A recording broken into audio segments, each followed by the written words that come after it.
Hello, hello, hello. This evening, it's evening in the U.S. of A. Though historically, I've discovered that when I do these things in the evening, my viewership is not necessarily entirely in the U.S. of A. Water, so refreshing.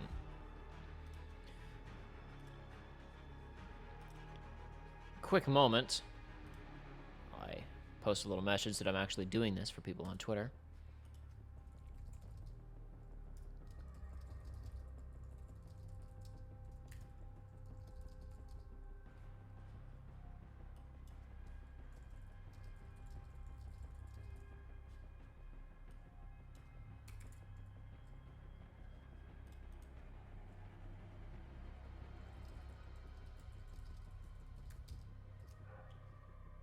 Dogs are barking in the background. Other than that, it's a cool, quiet evening. Mostly clear skies. Very distant sounds of traffic. Light receding into the evening like phantoms. Within my television set, the sound of a distant war. A fake war, a make-believe war. A war in which the audience is meant to find some fun, is meant to find some manner of enjoyment. Though we all know, of course, that war is only delightful to those who have never experienced it. And, of course, to Teddy Roosevelt.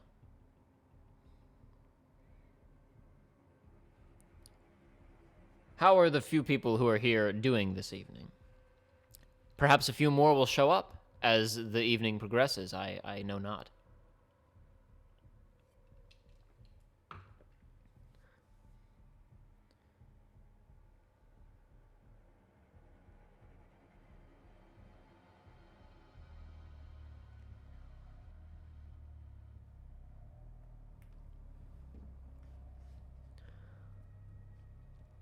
Oh, that's fine, Noruega. I do not expect people necessarily to be showing up for this late one, of course. No, in fact, I would have done this much earlier in the day, because I don't necessarily like doing this stuff late in the evening. But, oh, no Jacob and Joey today, Little Big Quebec. Just me. Just Jacob. I'm the only one. Just me tonight. And, of course, all of you fine people at home. No, I would have liked to do this earlier today instead of waiting until the wee hours of the evening, but unfortunately, other things kept me busy pretty much all day, and this was quite literally, the earliest opportunity. I know.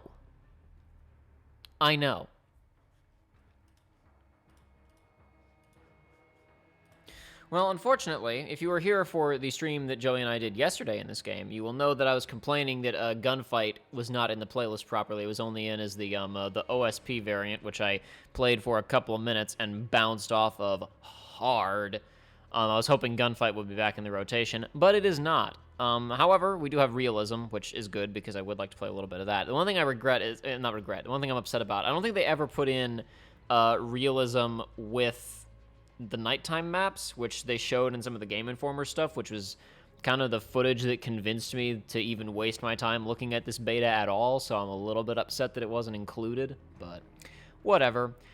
Anyway, within the quick play rotation, there's the expected team deathmatch domination and headquarters, also cyber attack, which is kind of the search and destroy light, I would say. If you're familiar with Call of Duty game types, it's actually more like sabotage, but with, you know, you dead rules, except that you can revive downed teammates as well. So it's quite a few little mix-ups going on there, actually. And realism is basically no UI, no hit feedbacks, no kill feed, no point feed. So the only way to know you've killed somebody is if you actually see them hit the ground, and no nameplates over anybody except your teammates. Map does not appear unless a UAV is called in, We'll definitely be playing some of that. And Ground War, obviously, we touched briefly during our stream yesterday. It's a 32v32, I believe, mode, where it's a very large-scale kind of Battlefield or Battlefront style multiple capture point control competition.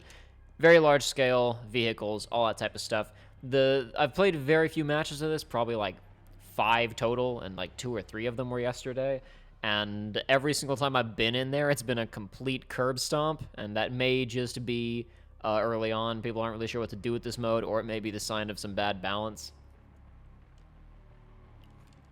Maybe a sign that it's pretty easy to run away with it if you move faster than the other team, thus making the remaining 10 minutes pointless. But you never know. Gotta find out. Dean sends a picture of a file cabinet in chat, and I'm not sure why.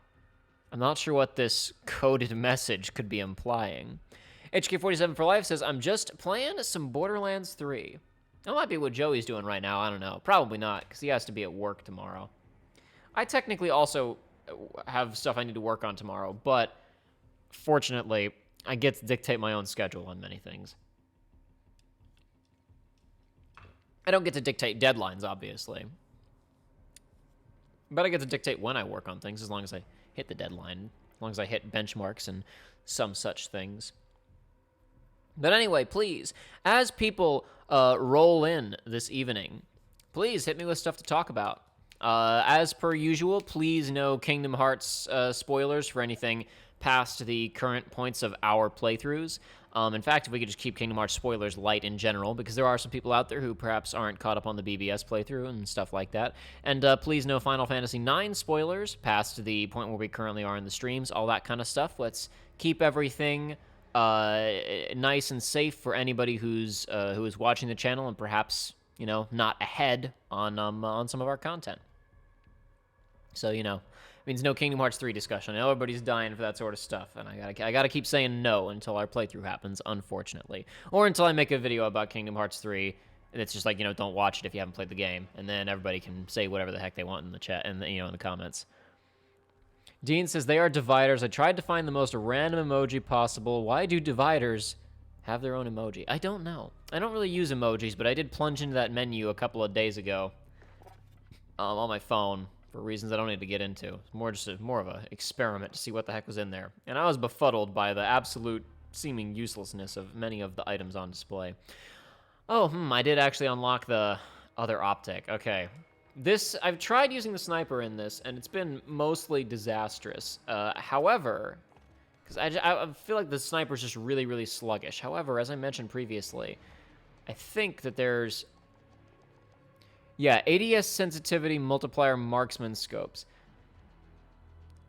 Multiplies stick sensitivity only when aiming down sights, only applies to zooms with high magnification.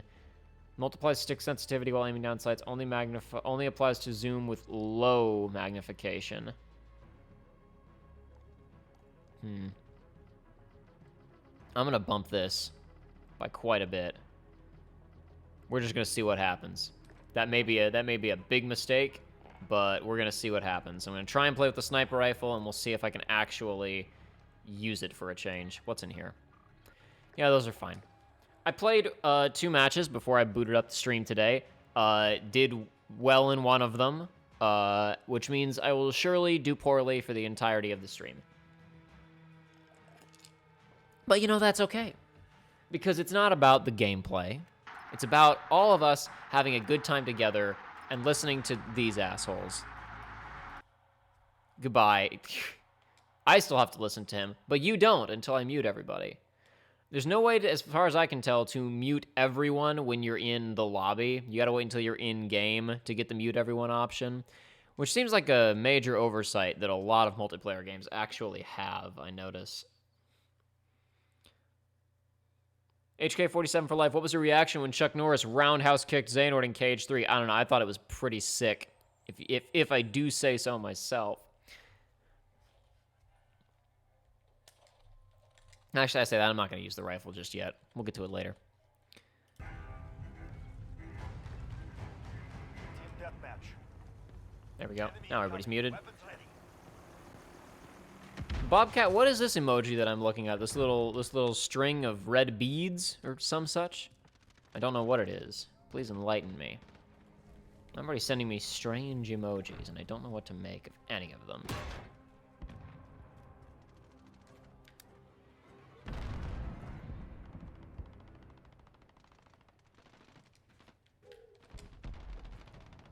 Oh, no. All right, off to a great start there. I made a bad decision going up that staircase in the first place. Thought maybe I'd see somebody, and then I abandoned my position just in time to not take advantage of it. Dean says, very random question. You've mentioned that you use a Mac. Do you use any other Apple products? I only ask because I never really liked Apple stuff myself, but 99% of people in my music school use them. It's probably a holdover from the era of when Apple products were known as for devices for creative types. Hey, there was a similar culture in your film school. I don't think so. Most people in my film school, whenever I would see laptops whipped out, they were usually Windows.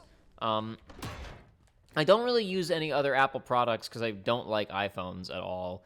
I prefer Androids. I prefer being able to screw around with them more. And you may say, well, then why don't you use a PC, which also lets you screw around with, you know, you can do more with a PC than you can with a Mac.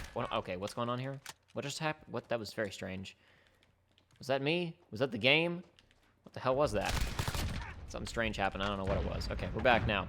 I don't use many other Apple products. I do own an iPad, but I don't own an iPhone, and I own an Android phone. And my whole family used to be PC people. I used to be a PC person, but Vista just was not great, and so we kind of wound up doing Mac stuff for a while. And I just never really necessarily got off of Mac after that. My dad's back on PC, and I still use a PC occasionally, but I mostly do stuff on Mac. It's not even really a major point of preference. It's just kind of the product that I have at the present moment in time.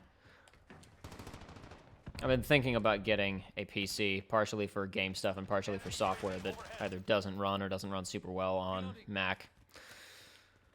Less as a replacement and more as a complement to my current hardware, but that's kind of that's a bit of a financial investment that I'm not really going to I'm not going to take that plunge right now. Prayer beads, a little bit, Quebec? Yeah, and then Bobcat, prayer bead emoji. Not sure who comes up with this stuff. There's some asshole who gets paid. Some asshole. It's their job to figure out all of the emojis. I guess those prayer beads are useful to somebody, aren't they? Have lost the lead.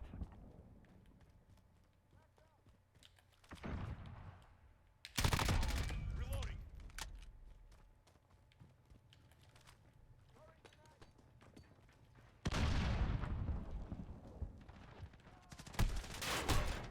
Oh, wow, okay. There's a lot going on there.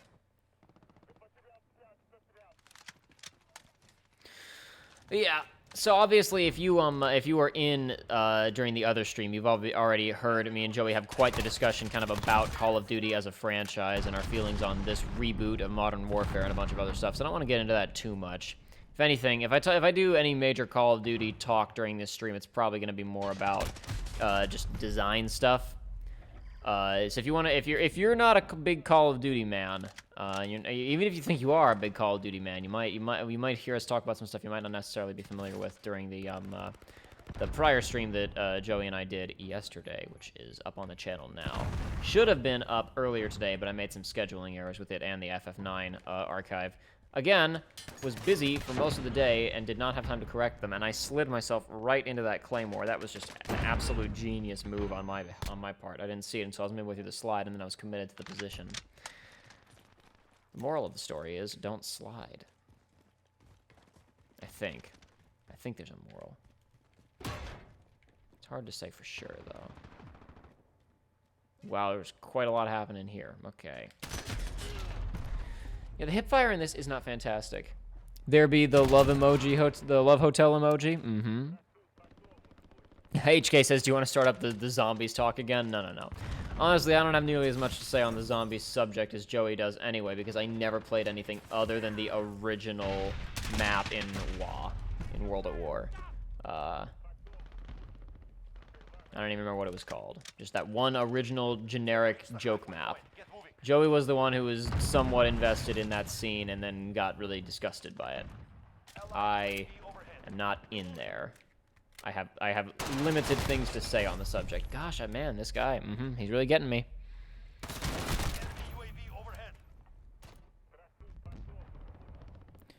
Quebec says, the only COD I was into was Modern Warfare 2, even though the only one I own is Ghost, which I technically got for free. Only ones I was really into, which were the only ones that I own, were Modern Warfare the First, Modern Warfare 2, and World at War. Okay, are we gonna let this man kill us for a third time? No. If that was even the same guy, it wasn't. Audible sigh. I played a decent amount of World at War multiplayer, even though the campaign for that game is just it's something, that's for sure. I really enjoyed it, despite most people. I think most people were, you know, it was caught between Modern Warfare, the sensation, and Modern Warfare 2, the quickening. Enemy personal radar overhead.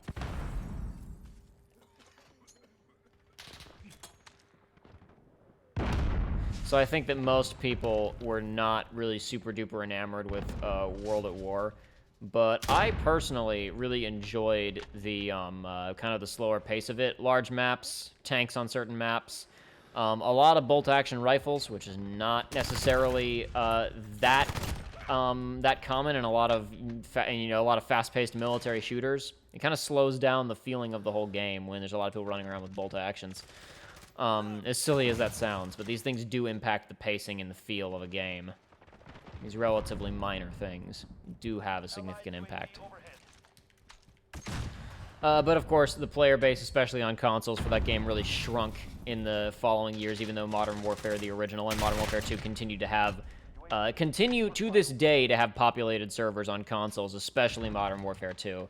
Though, while Modern Warfare 2 does have a lot of hackers in it, it has enough of an audience that it's pretty easy to boot that up on PlayStation. I don't know about on 360, but on PlayStation 3, it's pretty easy to boot up Modern Warfare 2 and find populated non-hacked servers.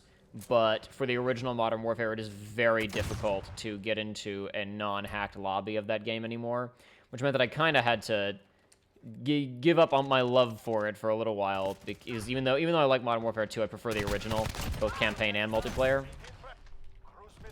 But for a number of years there, you know, just couldn't really play the original multiplayer online, just because the hacking situation was just so bad.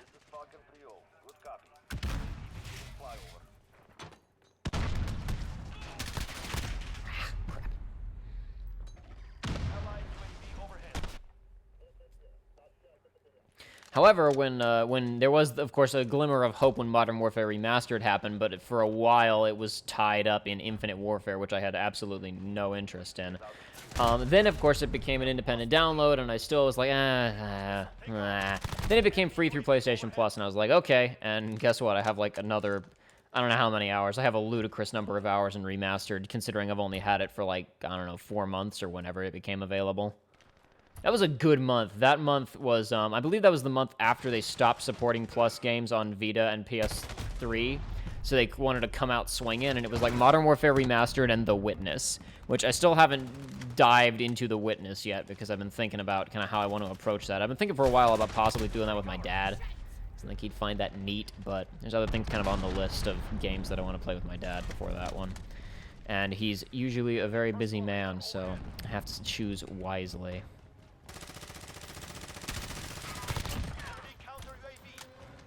Ooh, counter UAV. Oh no. I should have used that. I should have used my missile. I wasn't even looking at the scoreboard. We were almost at the end there.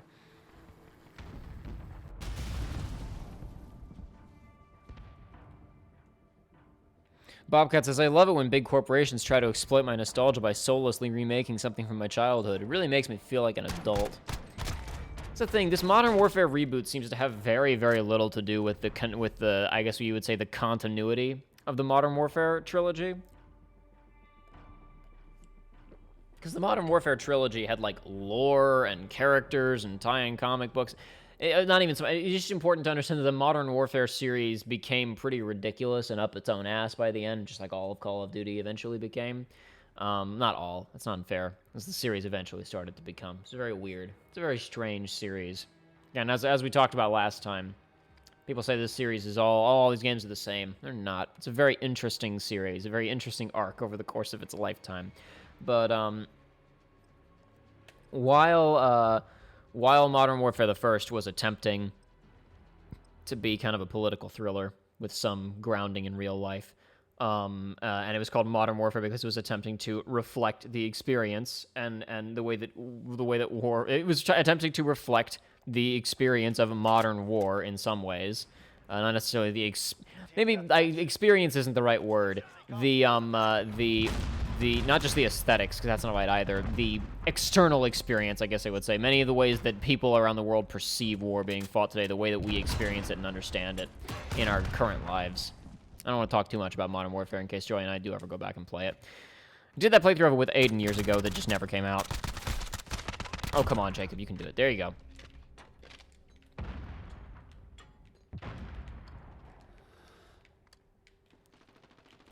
But the Modern Warfare 2 and 3 just became cartoon nonsense, and it was cute in 2, and then 3 was, like, embarrassing. UAV is ready for flyover.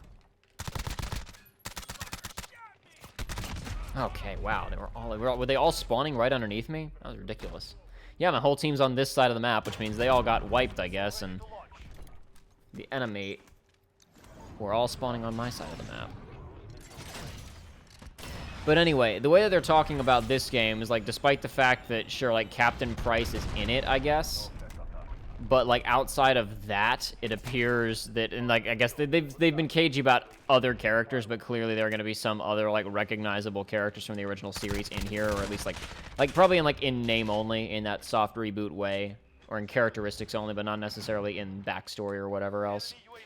But the main thing is that they, in the interviews with Game Informer, they were talking about how while the original Modern Warfare was representing kind of that feeling in 2007, it's not necessarily representing the feeling in 2019 because war has changed.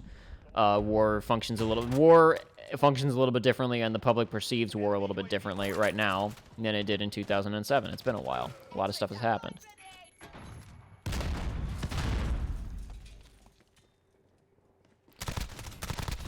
So it's not really trying to replicate the plot of any of the previous games. So it's hard to call it it's weird to call it a reboot. It's a brand reboot, honestly.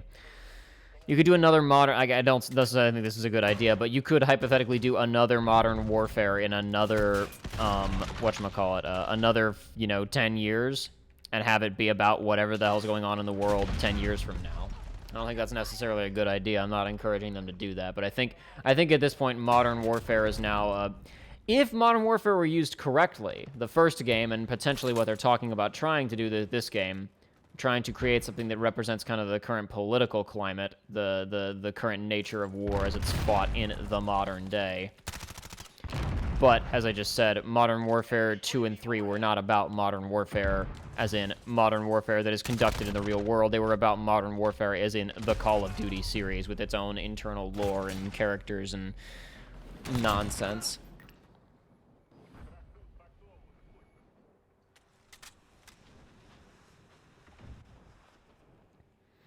Yeah, I see some talk about Rainbow Six Siege. Yeah, Rainbow Six Siege is basically what you're asking for, Bobcat.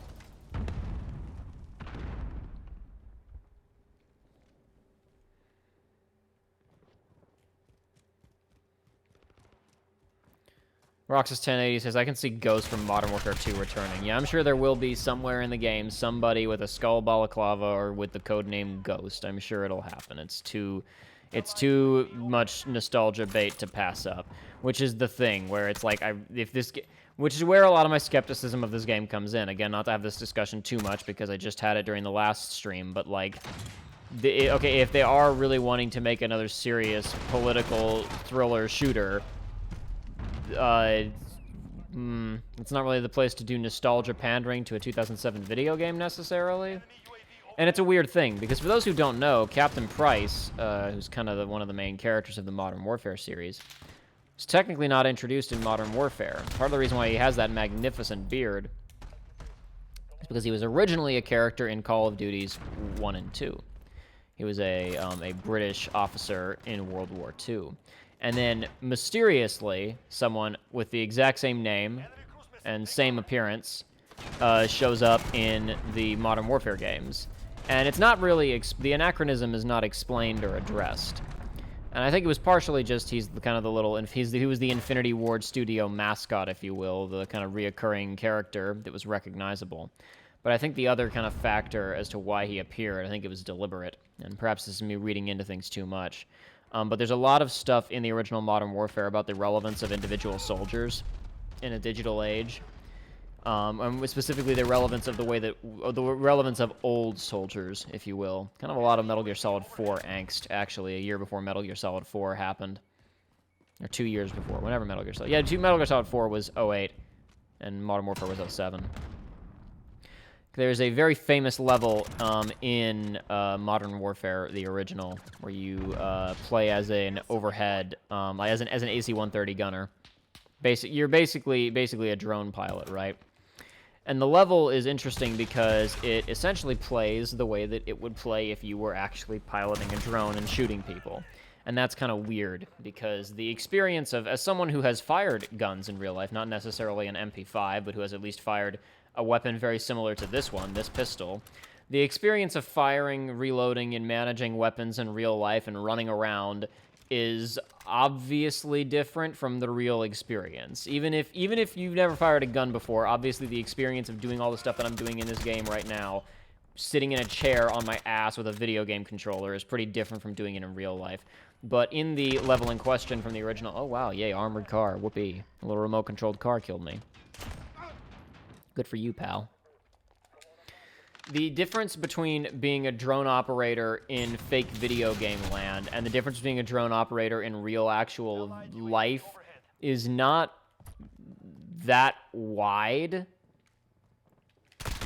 And so there's this level in the original Modern Warfare where you switch out of the shoes of on-the-ground soldiers who are sneaking around, having a very difficult time, getting their asses just kicked, and then it cuts to their aerial support coming in to help out. And all of the operators, I mean, it's not that they're, like, flippant, it's not that they aren't taking the job seriously, but there's no point during that level that you are in danger. And they're very cold and detached because they're, you know, in the air shooting at tiny little blips with massive explosives. And that's kind of where some of the themes of the game come in, with this dissonance between the way that war used to be fought and the way that war is fought. And that's why I think the Captain Price's inclusion in that game was deliberate and important thematically. Whereas I look at this game and I'm like, okay, so what's Price doing here other than brand recognition? Because he wasn't really a famous character until Modern Warfare. Because even though Call of Duty was a successful and respected series, it kind of became a different beast with the original Modern Warfare. Rigo Torres says, props to Jacob for giving coherent and intelligent commentary while playing this. Well, that's the problem. I can give the coherent and intelligent commentary, but I can't play super well. Only got 6 kills. I was not doing fantastic. You get one or the other. You don't get both. You get good gameplay or you get intelligent commentary. That was a big part of the problem with the playthrough that Aiden and I shot of the original Modern Warfare back in the day.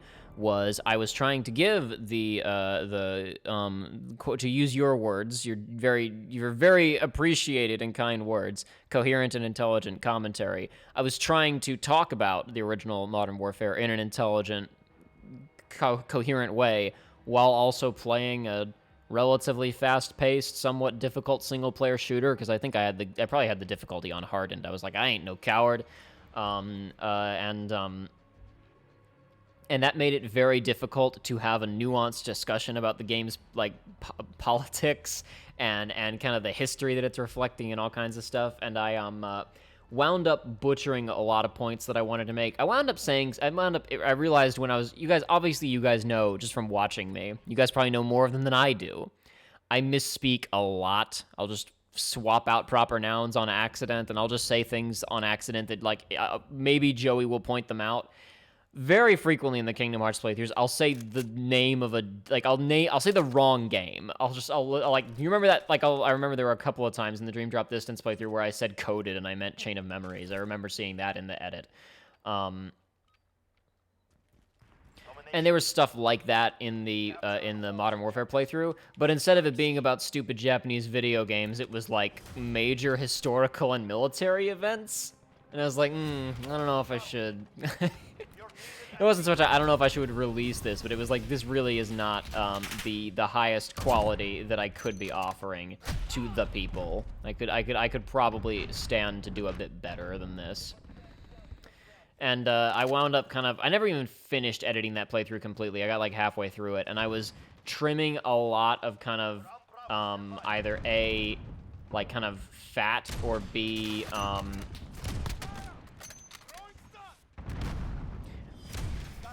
I was trimming a lot of, depending on how you want to look at it, either fat or just like bits that weren't super duper successful or entertaining or coherent to try and make a better overall viewing experience.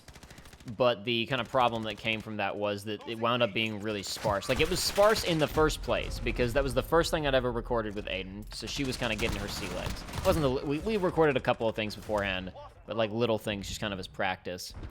And that's a fast-paced action game where NPCs, unlike in an RPG, which is like, press X to continue dialogue, like the first thing that I played with Joey, Final Fantasy VII, first full playthrough at least. Unlike that, it was a game where characters talk of their own accord, and if Aiden and I are talking about something, well, we just gotta kind of stop talking so we can listen to what the characters are saying. It was a difficult rhythm to throw her into for the first thing that we ever filmed, especially considering that, like, since she was kind of experiencing things for the first time and didn't know what was going to happen, and didn't necessarily know what the game was, like, about on a subtext level as we were going, when I was trying to make a point and suddenly getting shot at and trying to figure out how to play the game, she couldn't really leap in to, hijack the conversation, if you will, and really kind of, make the discussion stronger in the intervening time. Not that she didn't have anything to say, of course, during the playthrough, because she did, but the point is that it wasn't quite... she couldn't... There were points where, for it to be entertaining, she would have had to literally carry it, and just, that was too much to ask of her on the first time recording anything of that level. There was also a fast-paced action game. It was a lot. So it just really didn't come out perfectly. This feels a little bit less sluggish. I could probably turn it up even more, though. Actually, hold on. I think I got Bravo. I can probably just hold this point for a second here, actually.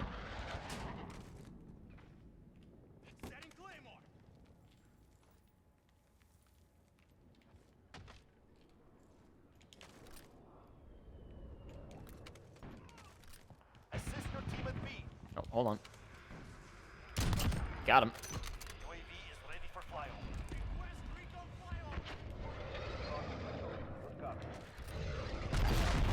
That guy's about to come into this building, isn't he? Yep, he's coming into this building. He'll be right here waiting for him. Nope, he's not coming in here. He's out front. What's your plan, man? The plan's nothing.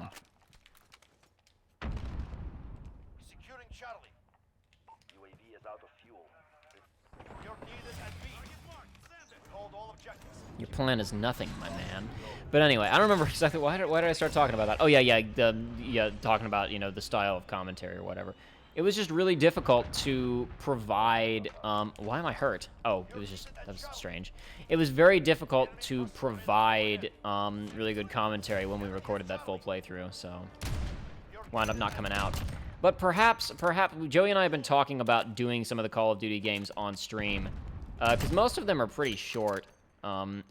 Specifically, not to get it, since I was saying, no Kingdom Hearts 3 spoilers or whatever, I couldn't talk about this anyway, even if we were allowed to talk about KH3, but let alone spoilers for our playthrough, which nobody's experienced except for the two of us and Joshua, because he was in the room for parts of it. A pretty substantial portion of, especially the ending of our Kingdom Hearts playthrough, is predicated on a kind of long-winded, a substantial portion of our playthrough is a kind of long, weird Black Ops joke. And even I haven't played Black Ops, so we were talking about it. We have to play at least a bit of Black Ops just so people have some idea what we're talking about. But then that led to a discussion of like, well, most of these games are pretty short. There's no reason we couldn't play a couple of them. No reason we couldn't try a couple. So who knows? I don't want to the point was I don't want to talk too much about the the little details of the original Modern Warfare, because there's many people perhaps in this audience who have not played the original, and they may eventually get to watch it on this channel. So I don't want to talk about it in too much detail. I'm finally having a decent sniper round. Usually, I've used this perch a couple times before, but I've almost always done it with an AR. So I just really was not good with the... I really didn't like the feel of the sniper in this game. But now that I've bumped the sensitivity not insignificantly, it feels a lot better. I see you, buddy. Allied UAV overhead. Ah, crap. I was afraid of that. I was like, he has a rocket launcher. He could shoot me through the... Oh, and he killed me with my... It was my claymore that killed it. That killed me. Not the rocket. The rocket set off the claymore, which was pointing directly at me. Oof. That was silly. Here. You stay. Oh, crap. What was that? Oh, dear. Oh, dear, dear, dear.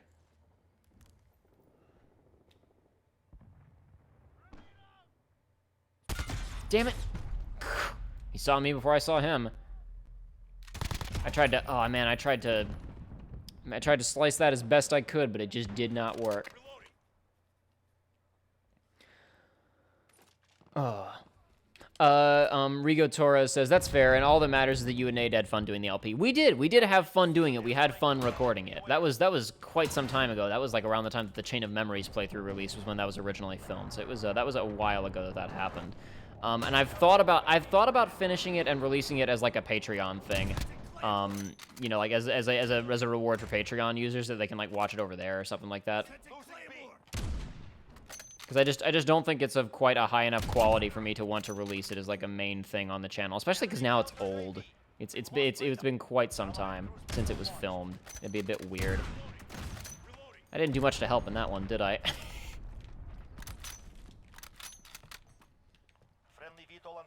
I could use my chopper gunner. I guess I might as well. I'm not seeing anybody. Let's give it a shot. Yeah, Dean Wise even just said maybe you could release the Modern Warfare playthrough on Patreon. Yeah, that's been a thought that I've had for a while. Oh, hold on, I always forget that that's the wrong button to press. Aha. Oh, that's not a hole, that's just a patch on the roof. Oops, my bad.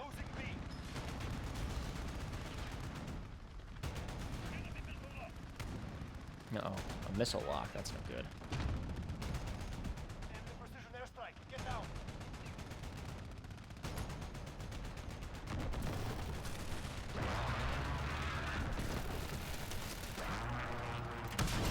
Haha, I gotcha now. Gotcha this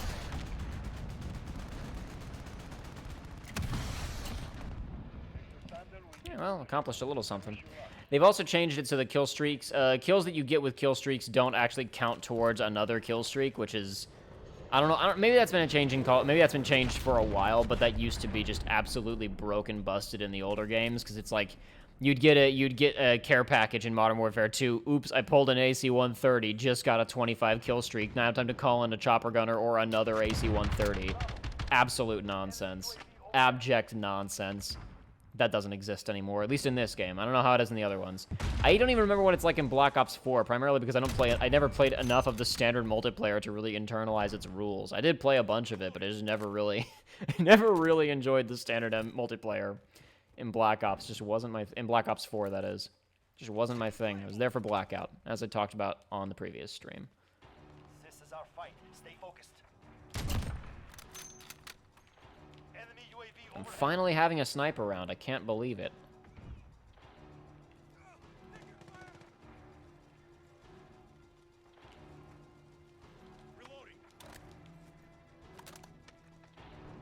Nobody to snipe from here. I thought I'd have oversight on them, but they're not all crawling around, and they're like I expected them to be.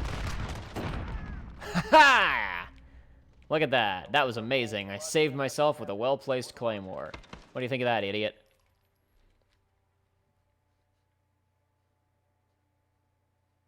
Dean says, I'm looking at the wiki right now. Damn, in 4 years, COD will have been releasing yearly for 20 years. Yeah.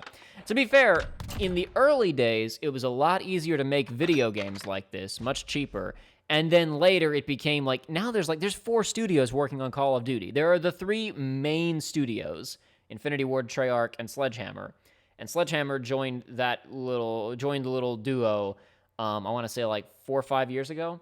So each of them gets 3 years to make a game, and then there are other studios that support them. Like there's Raven, who were the major contributing party for the Black Ops, for the Modern Warfare remaster, and I think that now they're attached to like Sledgehammer's next game. So there are like, and I think there's another supporting studio too, other than Raven. There are like 5 full studios working on Call of Duty, 3 primary studios, and then 2 like support studios. It's nuts, man. It's bonkers. It's absolutely bonkers.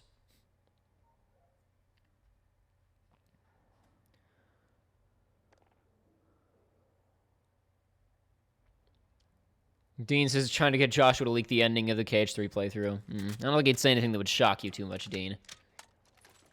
Onimax Bites says, it's interesting to hear a bit about how the scrapped Modern Warfare playthrough with Aiden went. I talked about all that in a little bit of detail in the video that I made. Oh crap! Video update on research runs, like on the main channel a couple of years ago, where I explained why research runs was like happening, why the channel was happening.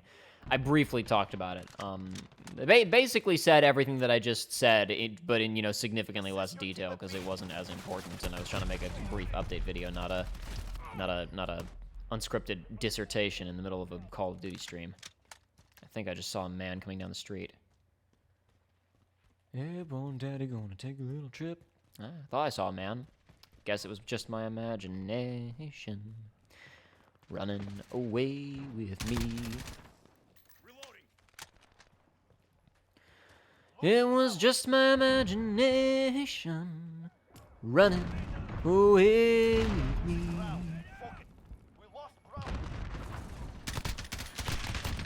Damn, okay. Oof, alright.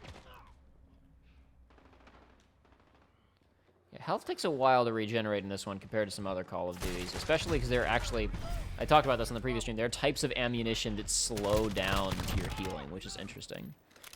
Question about this game, since HK47 for life. Is it like every other COD in that your bullets always go right where you're pointing, or do the guns have accuracy, i.e. bullet spread? Well, all the games do have spread, especially when you're hip firing. When you ADS, your spread is drastically reduced in the other CODs. I don't know what it is in this game. It definitely, I will say this, in most of the previous Call of Duty games, when you ADS, your recoil is pretty strictly vertical. In this, there's quite a bit of horizontal recoil too, unless you deck out your gun with compensators, like with things that reduce horizontal spread, which I'm pretty sure I have on this gun if we go and check it out. All points are ours. Give them nothing.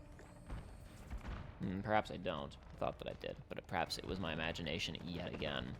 I don't know. And I also haven't checked bullet drop-off. I'm going to guess that there is, but I honestly don't know, because as I was just talking about, I've barely used the sniper rifle in this game, so I don't know much about the drop-off situation.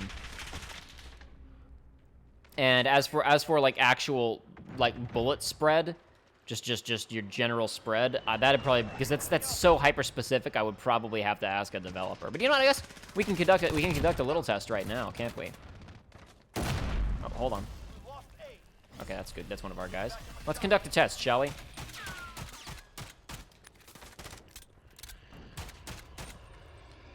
looks like there was one that was slightly off from the rest of the spread, but it also could just be that obviously this animation is filling up a lot of space. It's only going to show the one, so let's see. Okay, a little bit farther away, a little bit more spread. Ready?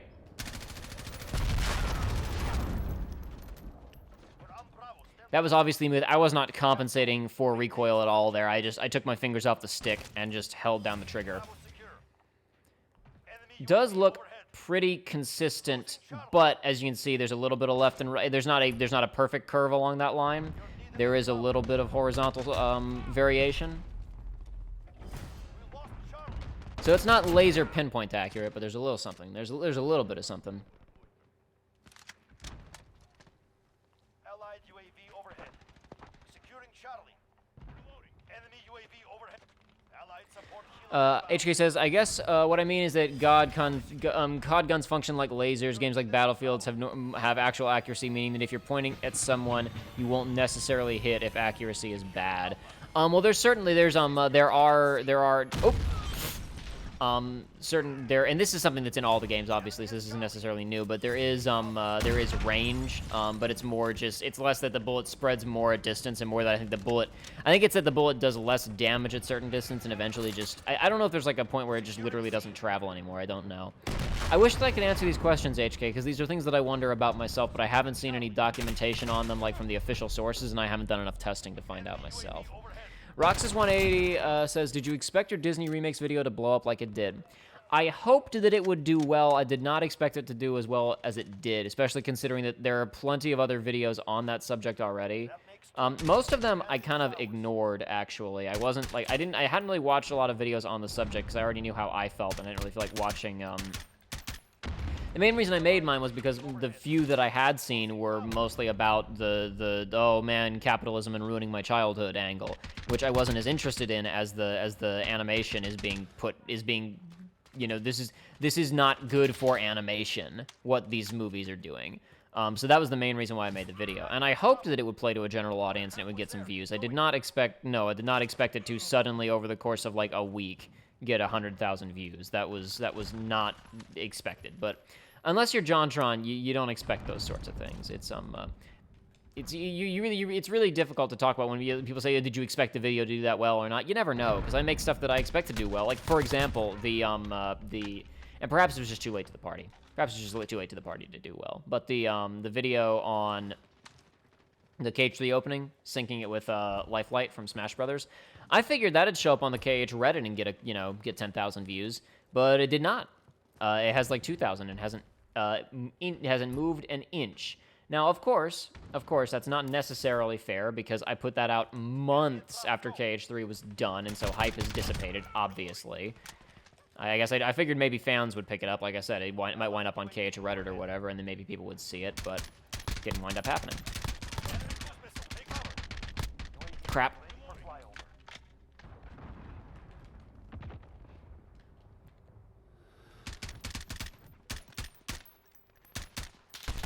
Damn it. That was bad.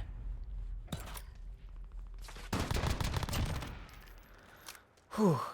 No, where was I talking about? Yeah, it's like I expected that video to do well, and I thought that maybe the Disney video would pick up some views, but then it turned out like that my base, the people who are on the channel, like in the first couple of days, it got very few views. But to be fair, I'm pretty confident that of like the 24,000 or however many subscribers over on the main channel, I get the feeling that only like 2,000 get notifications, because a lot of them are subscribed to me because of FF15 stuff that I did years ago, and like the Kingdom Hearts entire story video. And it's like, if you don't, there's no proof on this, but it certainly seems like if you're subscribed to someone and you're not clicking on the notifications when Google sends them to you, Google will stop sending them to you because they want to serve you content that you want to look at. So I think that especially the playthroughs were bad for the channel in terms of total viewership, and my not riding the FF stuff longer, and then not riding KH more. I mean, I guess there was the KH playthrough, which the playthrough did do well, especially as a result of the entire story video. But the KH1 playthrough, that is. But I suspect that many of the subscribers on the channel are dead subscribers, which is to say they are subscribed, but I do not think that they get notifications from me anymore. At minimum, they're not engaging, they're not interacting, since most of the videos over there average like 2,000 views or so.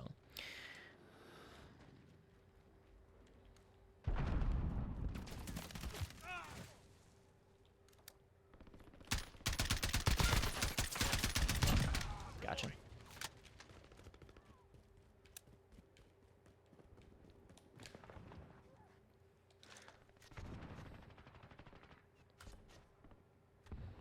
Dean says, you could check your analytics. Me and most of my friends, like 60% of our views come from non-subs. Really, subs mean nothing.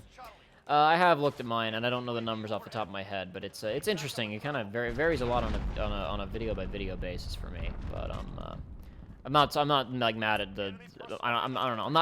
I'm just kind of talking about my internal situation a little bit. I'm not trying to philosophize right now or diagnose the problems with my channel or anything like that. I'm just talking about, just kind of talking. Securing Charlie. Why was I talking, though? What was the purpose of this discussion that I was having? Oh, we were talking about success of the Disney video. Yeah, so it wasn't so much that, like, it was, you know, completely unexpected or whatever. It was, how did that not get him? It was, I was surprised that it popped off. I thought that it had the potential to do decently, but I wasn't necessarily expecting it to. And then when it did like a week after coming out, suddenly the algorithm decided to start serving it to people. That was kind of neat. And that's part of why the next couple of videos that are going to be on the channel that I talked about in the Patreon update, a review of Infinity Train and a video about the first season of Avatar: The Last Airbender, it's part of why those are happening, is it's like, well, I just picked up a lot of subscribers off of that video, who are there for film and animation videos. I should probably, before I move back into weirdo video game stuff, make a couple of things for them, which is not even, and before anybody goes, okay, so now you're changing what you were going to make to serve a couple of people who just got here. Not at all, because those are the types of videos I've wanted to make for a while anyway. The Avatar video in particular, I've kind of been working on, at least in my head, for like a couple years. Like, legitimately, I had the idea for the video ages ago, and I've just now kind of actually started like really working on it. And Infinity Train, I watched and was like, I gotta make a review of this before the Disney video blew up. So it's just kind of like, good, now I have a reason to make these things. And then I'll loop back and do some video game stuff. I have a KH video that I want to make. It's just been, I've been trying to make it for, again, I talk about this in the Patreon update you can go check out. It's just taken forever. In fact, just right now, really fast.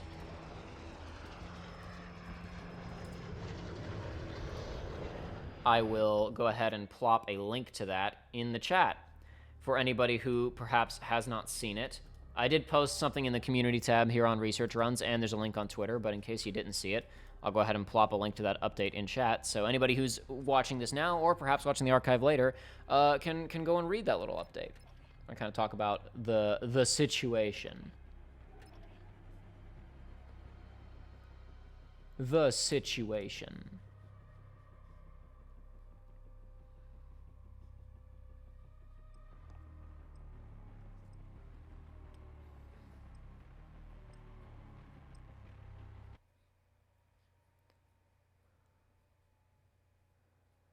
Dylan Watkins, something I have wondered while watching your videos is where this cage comes from. Lol. At least that is what it sounds like to me when talking about Kingdom. Oh, KH. Sounds like we're saying cage. KH. Sounds like we're saying cage with a weird cadence. Yeah. Guess that makes sense.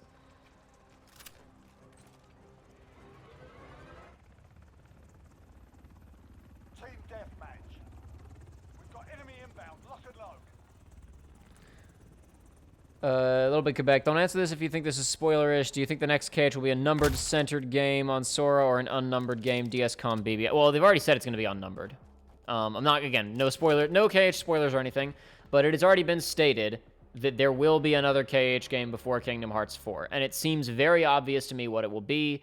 It will be a spin-off on the Nintendo Switch. It's not confirmed, but it's like Nomura has said in interviews that he always picks the hardware first and then tries to make interesting stuff, like stuff that he thinks will be interesting or neat on the hardware.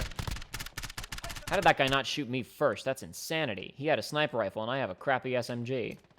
I bipped him first. I didn't kill him, but I tickled him a little bit. Damn it, he got me that time. That was a stupid move. I shouldn't have even gone that direction.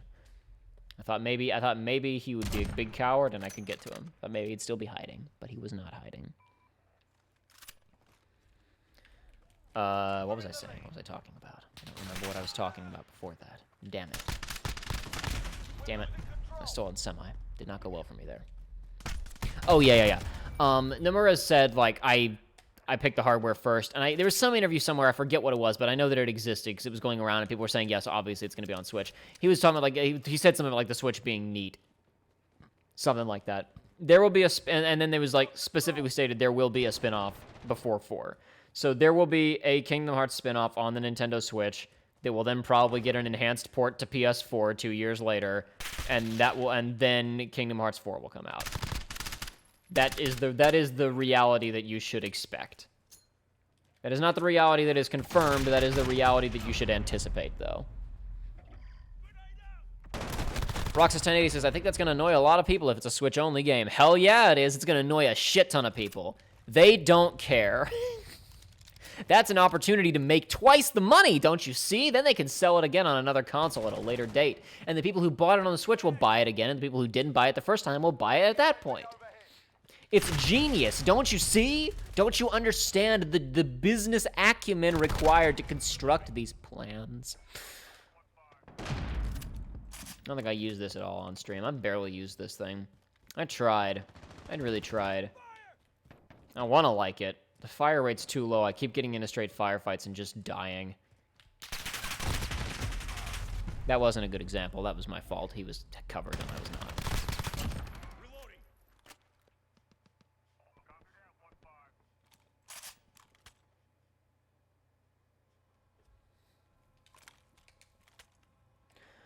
Do you think the unnumbered games will be about? I'm not answering that one. That's going to get into story stuff, so I'm not going to talk about that. Also, Nomura pulled off the hardware thing well for The World Ends With You and Game Boy Com, but Jupiter did half, I think. A lot of that handheld stuff was completely outsourced to other companies. Yeah.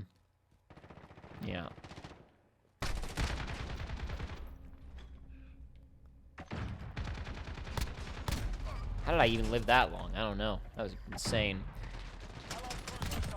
Rigo Torres, I was excited to read that update. I'm a huge Avatar, Last Airbender fan, and hearing your thoughts on the pacing will be interesting. Prior to reading the update, I had no idea you were a fan.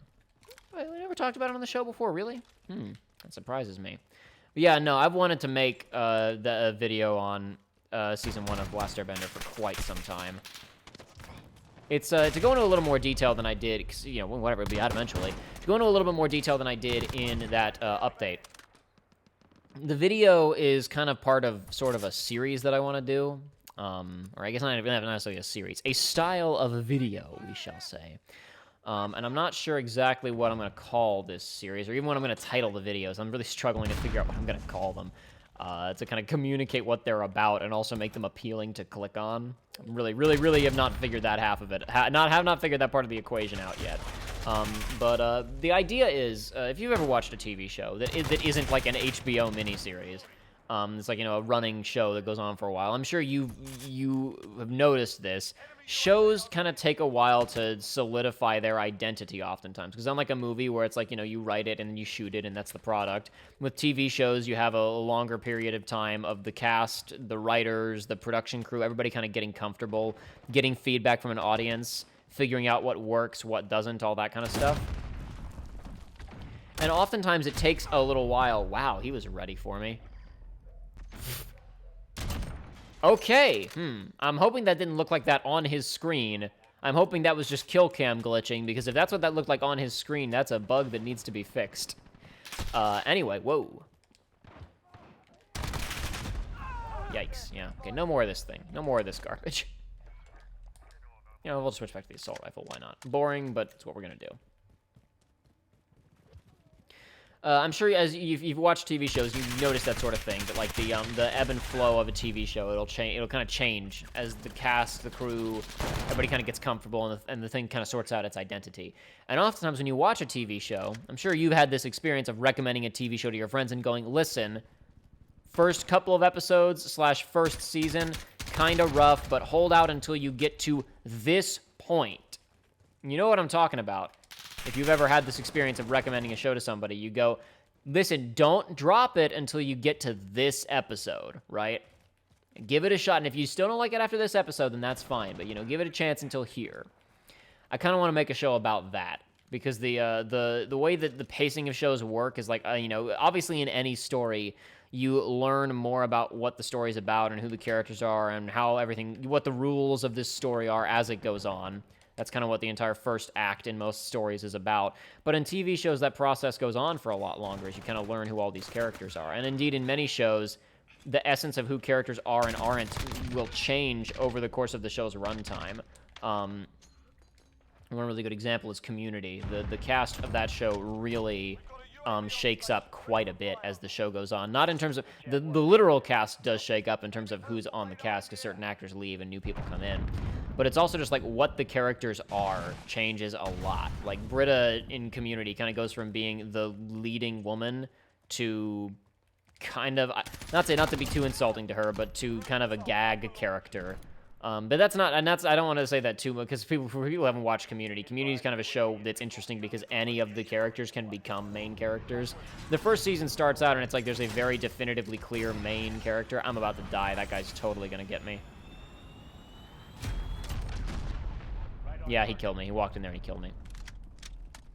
At the beginning of Community, Jeff is very definitively the main character, but by the time you get midway through season 2, it's like any of the main 7 characters can be the main character for an episode, except maybe Pierce. But even Pierce gets to be the main character of a couple of subplots. Like there's an episode late in season 2. I forget the name of it. It's it's a digital exploration of interior design. It's the one right before Pillows and Blankets, where Troy and Abed are the main characters of one of the plots. It's really not clear which one is the A plot. It's probably the Britta one, which is Britta, Shirley, and Pierce are the main characters of that plot. Then kind of the B plot, I guess, the one competing for A plot, is Troy and Abed. And then there's a C plot that most people forget even happens in that episode because it's not half as memorable as the other 2 plots, and it's about Jeff and Annie. And Jeff was like the main character of the show, and he has the most forgettable throwaway part of the episode. Not to say that part of the episode is bad, because I love Community, and I could never say a bad thing about it. That's not true. There's plenty of things about it that aren't great, especially season 4. But it's just interesting that kind of how the cast shakes up. Like as the actors all got their rhythms, and it was like, oh, Danny Pudi and Donald Glover really bounce off of each other in an awesome way. So Donald Glover's character, Troy, stopped being he never stopped being a jock, but his plot kind of changed from a jock kind of dealing with no longer being top dog on campus, and it changed to he was a closet nerd the whole time, and now he can finally be himself. And that wasn't the original direction of the character, but it became that after they realized that the chemistry that the 2 characters had with each other. And Abed was a big nerd character. Anyway, point being, the show, I kind of want to analyze how the rhythms of the show work, how when you're watching it, you're like, I'm learning this and that and this about the characters, and about how the show works, and how all these things build up to eventually that episode where you go, this is the one you have to get to get to this one before you drop the show, right? This is where the show becomes the show that it will be for the rest of the show, if that makes any sense. This is the episode where everything kind of congeals and comes together in a way where it's like, if you if you like these episodes, that's what the rest of the show is going to be for the most part. Or other, just kind of, it's where everything kind of comes together. I want to do a couple of those. I'm still kind of figuring out what shows I think would be really good subjects to do and what the episodes within them would be. And so with Avatar, it's basically going to be a profile of season 1, talking about some of the more important episodes in detail, and some of them just kind of a couple of quick paragraphs of like, this is kind of what happens and kind of what the information that the audience gets. Doesn't really last very long. Building up to the 2 episodes where I really think Avatar comes into its own and becomes like, goes from fun kid adventure show to, okay, they're going for something here.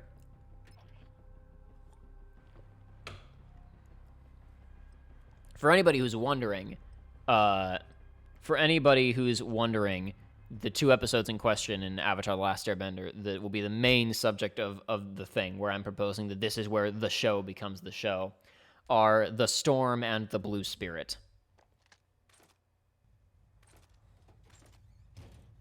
For those who are familiar with the show.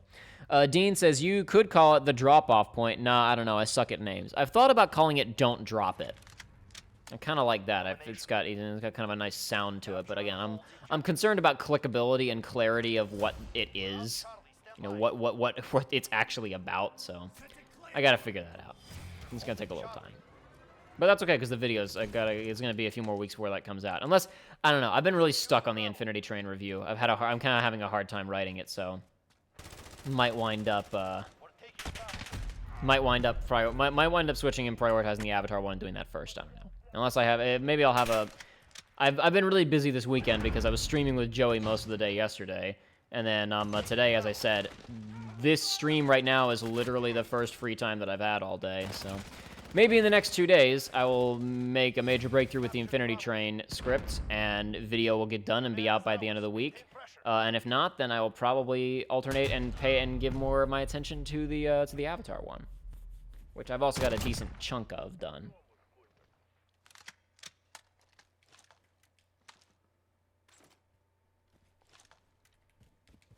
HK47 for Life says, honestly, I feel like the only show I've ever seen that never had that episode was Psych, because that show was what it was from the beginning. Psych is actually one that I've thought about doing, but I don't know what the episode would be. I'd have to go back and rewatch it, because I like Psych, and I'd love an excuse to talk about Psych. But I don't know what you're right, like what the episode would be, because the show has a pretty clear identity from the beginning. It would probably be more about when the actors and the writing really start to pull together and get good, because in my personal opinion, I love Psych, but I really think that the first 2 seasons, it's pretty spotty in terms of the overall quality. There's only, like, what the show is there, but the actual, like, just straight up, the chuckles, the laughs are not as, and the mysteries themselves aren't as strong until a little bit later. But it's strange because the identity of the show doesn't really shift, as you say.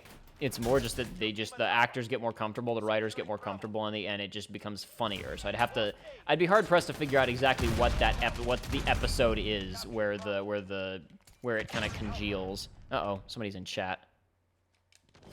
There we go. Oh no, maybe it wasn't. Maybe I was just hearing the announcer. My headphones aren't actually on right now. I have them turned up, but they're around my neck, so I can kind of hear what's going on in the game, but it's not directly pouring into my ears. Damn it.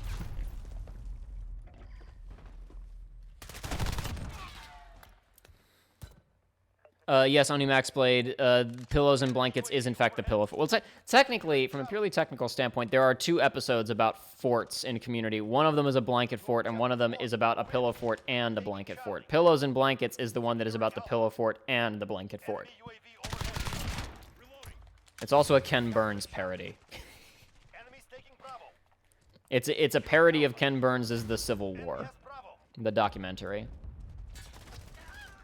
And as someone who loves Ken Burns documentaries, and indeed is midway through the process of watching the Roosevelt's documentary for the first time right now, that episode hit me hard. It's a strong episode. It's funny regardless, but if you're familiar with exactly what it's lampooning, it's choice.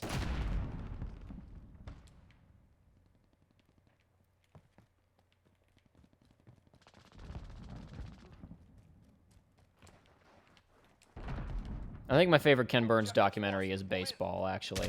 Obviously, Civil War wasn't his first one. It was just kind of the first one that was a big success. I've never watched Civil War all the way through, and I probably need to do that. I did watch the Vietnam one as it was airing a couple of years ago, and gosh, was that hard to do on like a borderline night-by-night basis of just 2 hours of abject human misery.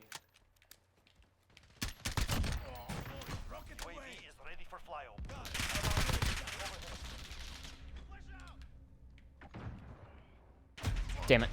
I saw his nameplate, but I was already sweeping over to the right, and I missed him. Damn. No, I do not watch the 100, Dylan Watkins. I'm not even sure what that is. I kind of recognize the name, but I don't know what you're talking about, actually.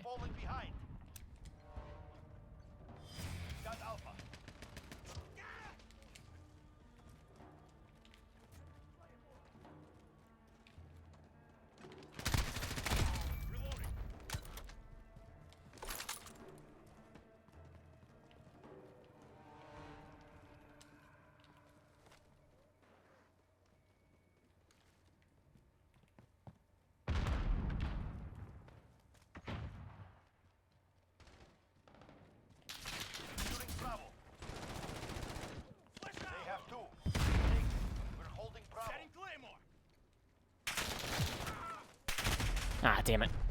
Too fast for me. Assist your team at B.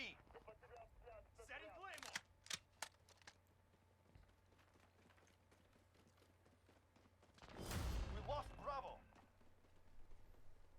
They've reached the halfway point. Get moving.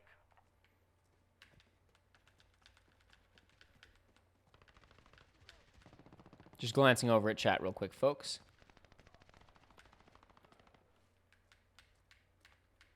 Enemy UAV overhead.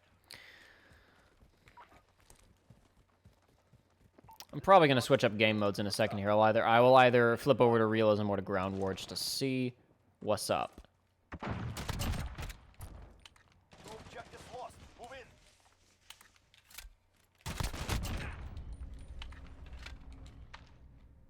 You must be loco to mess with us. Don't you know we're dangerous? We'll kill you. UAV is out of We'll kill you. UAV is ready for flyover. This is Falcon 3-0. You must be loco to mess with us. Don't you know we're Missile dangerous? ready to launch. Enemy cruise missile. Take Uh-oh. cover. Securing. Alright, now I'm going to get out of here. I just killed several people from that hole, which means that several people know where I am, which means that hole is no longer a good place to be. That hole is no longer made for me. Running to resupply. Good sci-fi action show, 6 seasons on Netflix currently. I don't have Netflix, so that would explain why I haven't seen it. Nope, not good enough. Thought maybe the range would go extend into the cave and get a couple people, but it did not. Damn it. Ah! Oh boy, they were stacked up in there. Wow, that was a mistake to try and go in that way. Well, I could try and stack up and stop them from coming out. And I could die. Nope, I got him.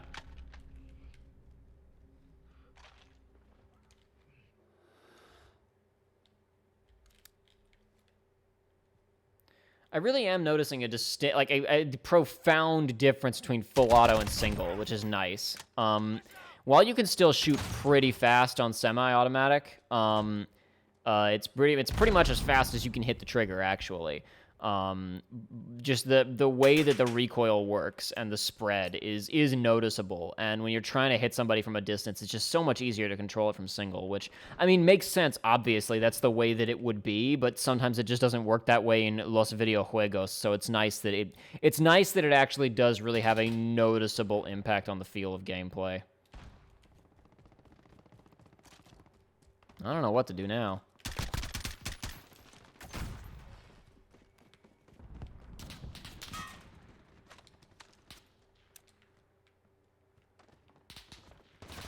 You're needed at A. Where the hell did that man go? Okay, well, now I gotta go help out a day. Damn it. We're on Charlie. That was even a different man. What happened to the man that I was shooting at with the Captain Price hat? Losing A. What the hell? What a spawn. Enemy UAV Yikes. overhead.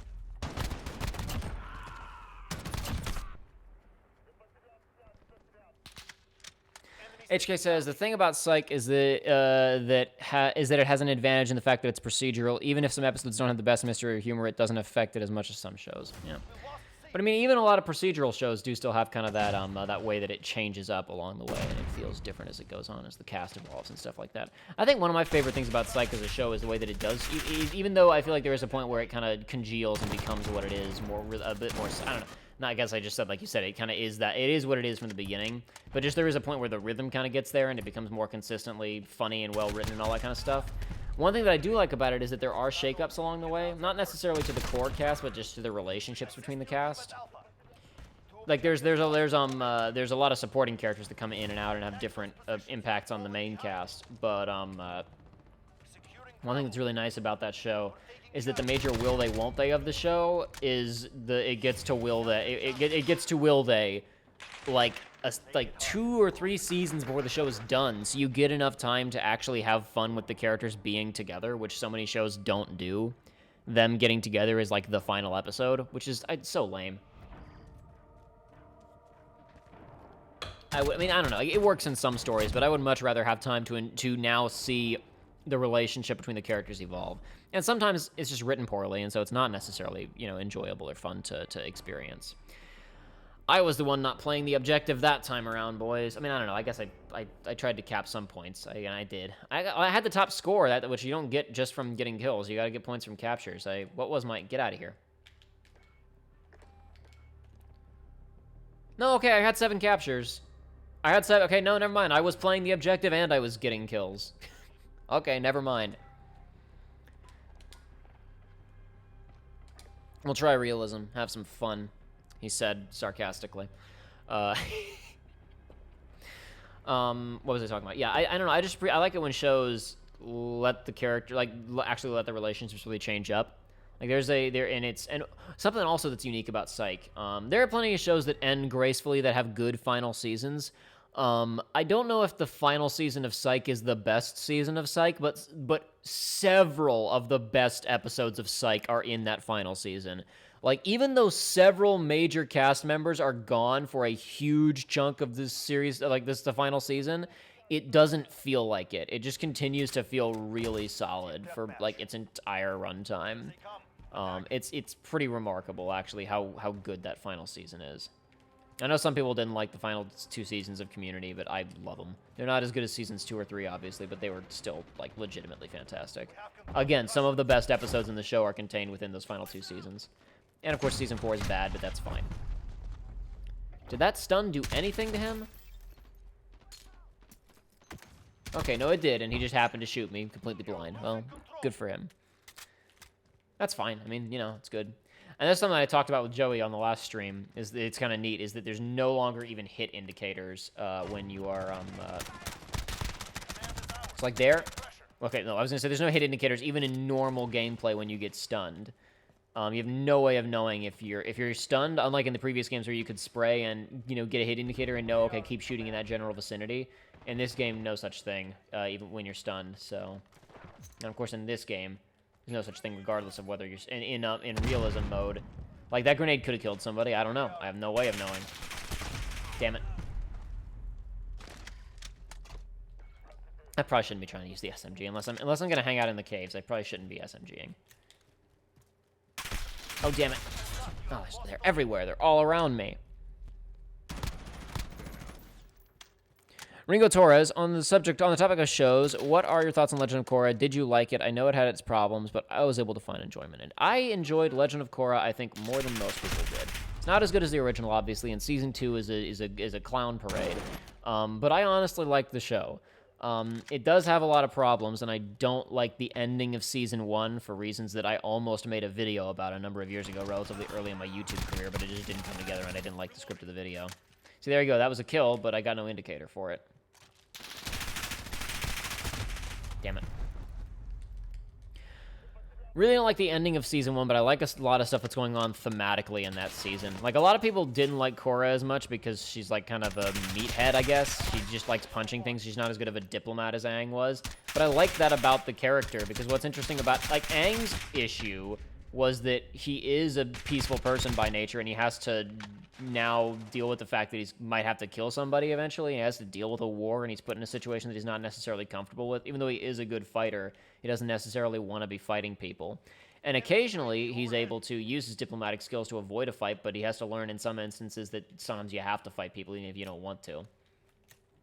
Korra, on the other hand, throughout the course of the story, even though the story does undercut that somewhat by having the final season end with a big fight, Korra, in many ways throughout the season, has to learn to negotiate and deal with people with different perspectives and stuff like that throughout the show. Again, like I said, it cops out on a couple of instances because it's too busy trying to be an action show.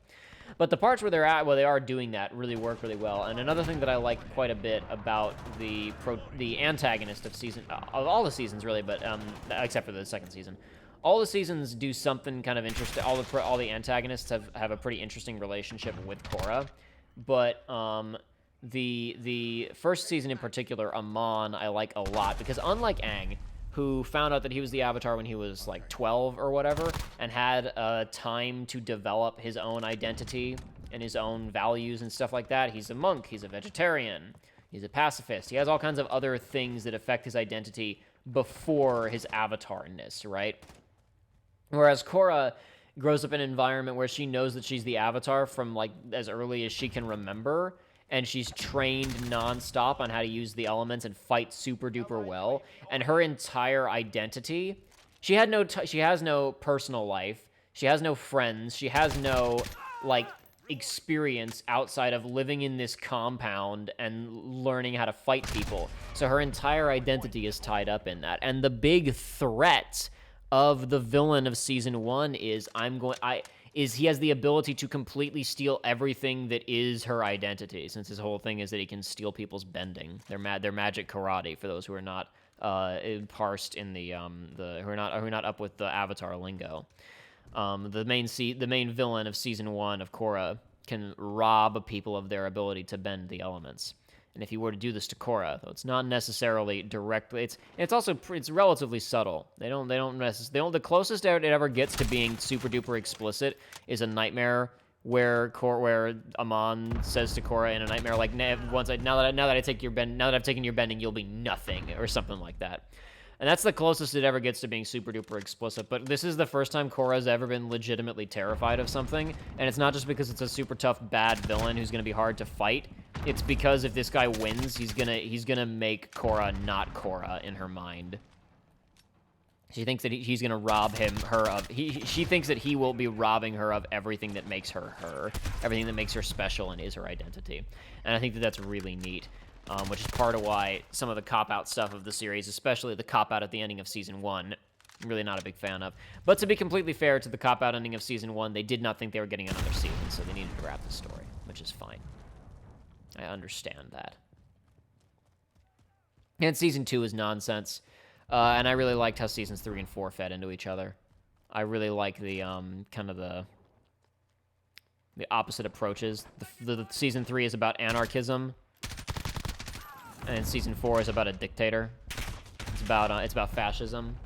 So you get kind of the two extreme sides of the coin, back to back to back. You see the crisis that is created by a complete absence of power, both a little bit in Season 3, and then primarily in kind of you kind of see the fallouts of complete and total anarchism in Season 4, kind of the negative repercussions, and then that feeds into somebody attempting to create order from the chaos, and that person is a fascist. I thought it was neat how they fed into each other. Very clear cause and effect, with villains that have very clear, identifiable motivations, political beliefs, and views of the world. I don't know. I thought it was neat. I'm not doing super well on this one either.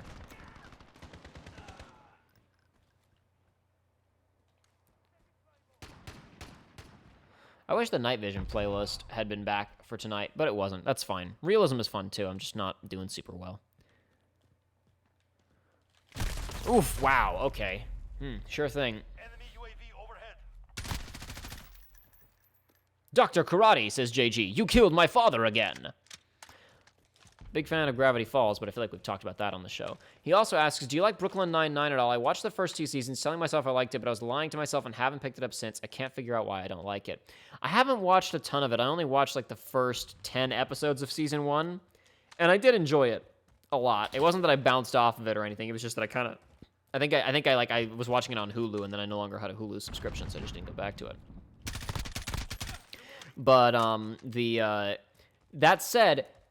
pretty much every time that Brooklyn Nine-Nine clips or highlight compilations come up in my recommendeds on YouTube, I will watch them, and I always get a hearty laugh out of them. So I would be fair to say that I enjoy what of the show I have watched, because pretty much every time that I see a clip from it, I'm like, yep, this is quality stuff. And maybe there's a lot of negative space in between the quality stuff that isn't so good.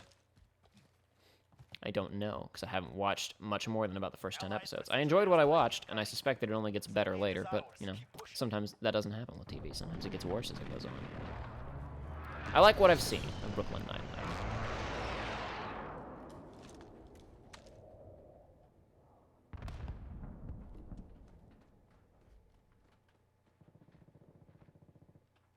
HK47 for life. I recently watched the Psych movie, and it's remarkably consistent with the show. I wasn't a super duper big fan of the Psych movie. I mean, it was like fine. It was consistent with the show, but it didn't feel like, you know, oh yeah, the movie that, you know, the big event that fans of the show have been waiting for, I guess you would say. It was like, it felt like a really nice long episode of the show, but that didn't really feel like what I necessarily, you know, big wanted, considering, you know, the show had been off the air for several years. I guess I didn't want more. You know what I mean? I didn't want just more. I wanted something, you know, Not necessarily more final, because the finale of the show is good. I guess just, like, if it was going to come back, I didn't want just more. I wanted something really neat and something different, perhaps. But they're doing another movie. There's another movie coming out this winter, actually. That's going to have Joel McHale and some other guest stars in it. And Timothy Olmanson, or however you say his name, the guy who plays Lassiter, he's back because he has for those who don't know, one of the lead actors on Psych suffered a pretty severe stroke a number of years ago. He survived, but he was he was not really in any position to be acting for a while. He was pretty much I don't know, I want to say confined to his home, but he had limited facial movement and all the stuff that you would expect after somebody has a major stroke. But apparently he has recovered enough to participate in the new movie that's coming out later this year, so I'm excited for that.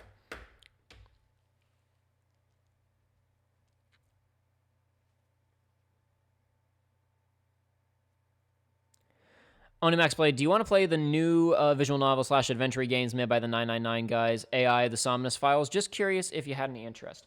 I skimmed an article that Kotaku did on it a couple of days ago. I read it a couple of days ago. I don't know when the article came out. I mean, it sounds neat, and I like 999 a lot. It's one of my favorite games. I wasn't as big of a fan of Virtue's Last Reward, but less because of not because the quality of Virtue's Last Reward was like low or whatever. The main reason that I wasn't a huge fan of Virtue's Last Reward was because it's like, how do I put this? When you play 999 for the first time, it is such a slap in the face. It is such a, this is not at all what I thought that it was going to be. Both in terms of the quality and in terms of just, other stuff that happens in it. It really takes you by surprise.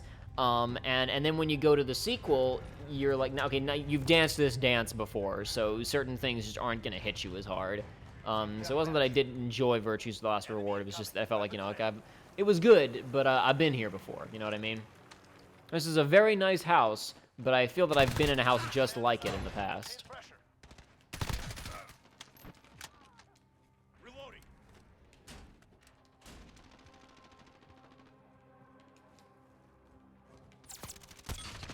Crap.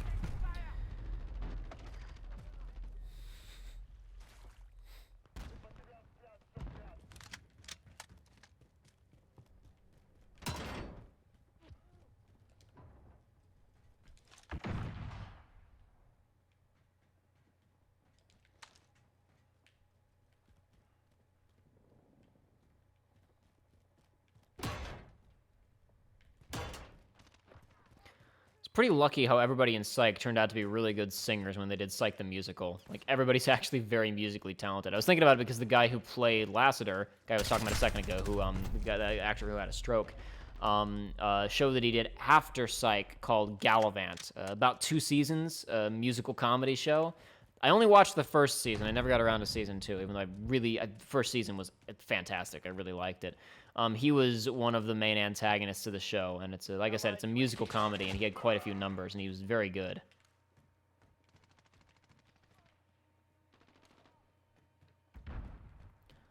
I'd like to throw him out a window. I'd like to stab him in the eye. I forget all the words of the villain's, like, his kind of intro song.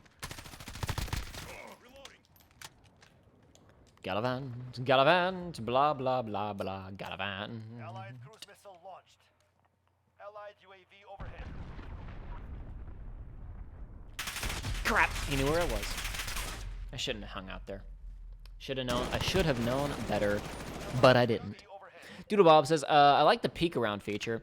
Yeah, you don't have a proper lean, like, where you just hit a button and lean like you do in Siege or whatever, but when you come up to a corner, it won't show because we're in realism here, but when you come up to a corner, there's a little indicator on the wall, and you can press R3 and latch onto it.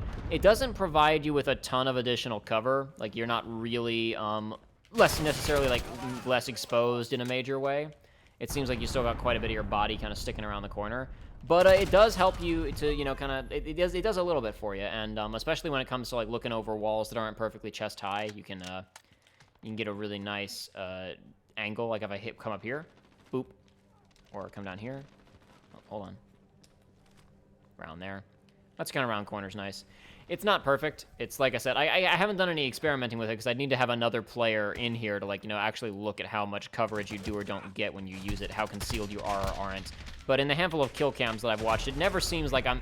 Whenever I watch the kill cams when I've been peeking around a corner, it never seems like I'm as concealed as I felt like I was. But it could certainly be that all those kill cams were just shooting from an angle where, you know, I wasn't super covered. Like, it could be that if I'm... Like, it could be that, let's say this guy's standing right underneath that stop sign. Could be that if a guy was standing there, I am actually pretty concealed, but a guy, you know, over there, or there, perhaps, I'm not as concealed, and that's the main reason why when I see kill cams, I look like I'm not very hidden. I'd have to do tests, but it certainly seems like you're not quite as concealed as you might want to be. Oh god, he knows where I am.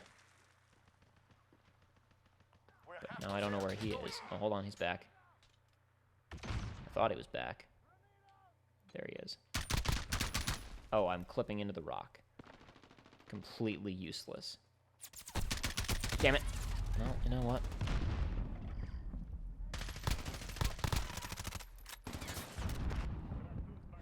Dean Weiss says, I've heard of that show, referring to Gallivant. A Disney YouTube channel I watched talked about it even though it's not Disney. What are some of your favorite musical movies / shows? I can't really think of that many musical shows that I've watched other than Gallivant. I guess Phineas and Ferb is technically a musical show. I'm hard-pressed to think of any other musical shows that I've watched, other than Psych, the musical, which is a single, you know, movie. Psych technically has 2 movies. It has Psych the movie, which was made sometime after the show ended, and it has Psych the musical, which is a... Is that friend or foe? That's friend. It wasn't marked, so I couldn't tell. Since we are on realism. Oh god, I'm gonna die. It's coming for me. Yep. Came right for me. I don't know. Yeah, in terms of shows, the only ones that I'm blanking on other than Gallivant, and technically Phineas and Ferb is a musical. After the first like 2 episodes, it has a song in every episode. That was part of the deal with that show. Actually, they wound up one of the episodes of Phineas and Ferb had a song in it. It was like episode 5 or something. And the executives were so pleased with it that they were like, okay, now do a song for every episode. Which actually turned out some pretty good songs and some good gags throughout the lifetime of the show. But there were certain episodes where you could tell that they were reaching for, how do we put a song in this one? There were certain episodes of Phineas and Ferb where it's like, yep, there's that contractually obligated song. It's like 30 seconds long because they clearly had no idea how to shove one into this story.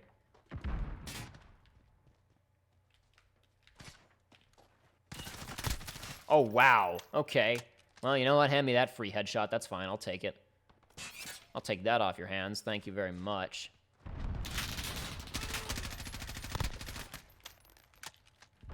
You do get the sound effects to indicate a hit, but you don't know when you've killed necessarily, and there's none of the, you don't get on-screen hit indicators. So you still have the sounds. I wonder if that's intentional. I wonder if they're gonna cut the hit impact sounds from the final version of Realism, because I feel like that's an oversight, but I don't know for sure. Oh dear. Taking out the hit indicator still helps a lot, because that's the most deliberate feedback, obviously, and reducing it to just the sound effects means you have to be paying attention. But I imagine that they don't want you to have any feedback, so I wonder.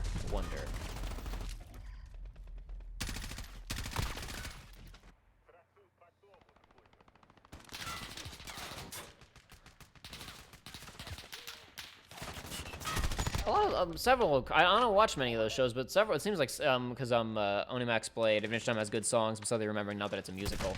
There's several, it seems like a bunch of those Cartoon Networks have pretty heavy musical incorporation, even if they're not actually musicals themselves. Like, I know that Steven Universe has a bunch of songs, or that Adventure Time has a bunch of songs. I wonder if that's something internal over there, where they're like, we need more songs. Or if it's something that the creators really want to do. Anything is possible. I certainly don't know. I really have never watched any of either. I've seen, like, individual random clips of Adventure Time, and I've kind of read about it, so I kind of know what it's about and what the deal is, but I've never really watched it extensively. And I have watched several episodes of Steven Universe, like the first season, I want to say, and occasionally I check back in and kind of like, so what's happening in the plot? Just out of curiosity. Wouldn't really call myself a fan of the show, but you know, it has my curiosity, I suppose. Good work. We expect great things from you. HK says, well, honestly, the sound effects don't matter due to the fact that it doesn't confirm the kill. Certainly. But you know, in the same way that a lot of people who play, you know, when you play these types of games, you get really used to the time to kill. So oftentimes like, I don't know, some people may have this. I know that I have this in at least not in this game because I'm not familiar with it enough yet, but in Modern Warfare, the first, I have like kind of the time to kill for each gun in terms of total hits, like kind of just muscle memoried. So it's like, I know when to let up on the trigger because I know I've put enough bullets into a person to kill them, assuming there's no, you know, they're not using Juggernaut or whatever. So I imagine that if you really got attuned to the hit sound effects, you could tell when you put enough damage into somebody to kill them, but, you know, whatever. The main thing is not being able to confirm kills on, like, sniper rifles and grenades and stuff like that. You throw a grenade into a room after a guy and you don't know if it got him or not. Even if it hit him, you don't know if it killed him. That's the main area where the sound doesn't help you very much. All right, I got some realism footage. I don't think I had any realism footage. I know I got some NVG footage the other night because I recorded some, not on stream. I recorded some footage of the NVG playlist. But I don't believe I had anything of realism. So I got some of that now. If I want to make a video about this beta, which I might do, but I got it. I have clearly, as we were talking about a minute ago, I have other videos to make first. Fury Wraith says, I hope there's going to be a game mode where the goal is to walk up to as many corpses and press F to pay respects as possible. That's referred to as kill confirmed, actually. The game mode you're describing exists, kind of. It's called kill confirmed.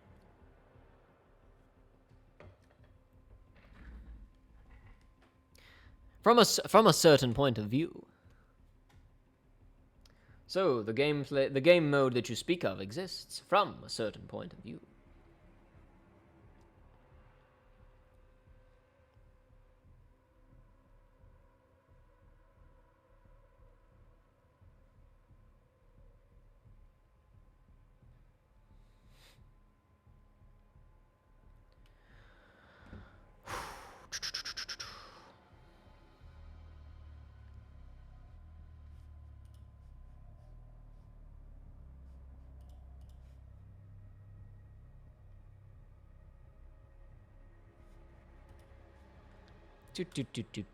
Just one moment, folks.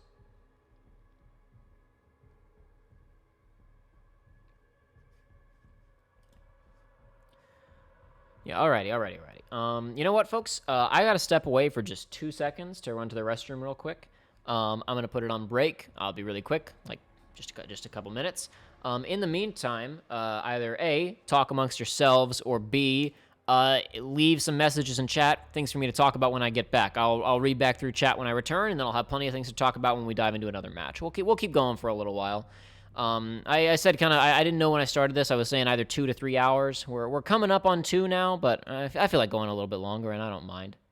So I'm going to go for just a few minutes, and I will be right back. Let me find you guys some funky tunes to listen to. Oh, real fast, I'll answer that question. Fury Wraith asks, when does the beta end again? It ends at 10 a.m. Pacific tomorrow. So if you want to get some time in, now's the time to log on, because it ends tomorrow morning, American. If you live in the States, it ends tomorrow morning. Either get some time in tomorrow morning before noon, or get on now, because it's gonna be gone soon. Anyway, I will be back in just a minute. Like I said, let me find you guys some music.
back. Really fast. I've leveled up. I'm almost level 30, which is the new cap for people who haven't pre-ordered. I mean, I don't know, maybe that's the cap for everybody now, and they only lifted it today. I have no idea. But I have unlocked new stuff, so I should probably at least look at it and see if there's anything any changes that I want to make, because I don't think I've actually customized any of these classes since, like, last weekend, really. So maybe there's some changes I can make that would make me more combat ready. Rigo Torres, do you intend on playing Link's Awakening Remake? Probably not.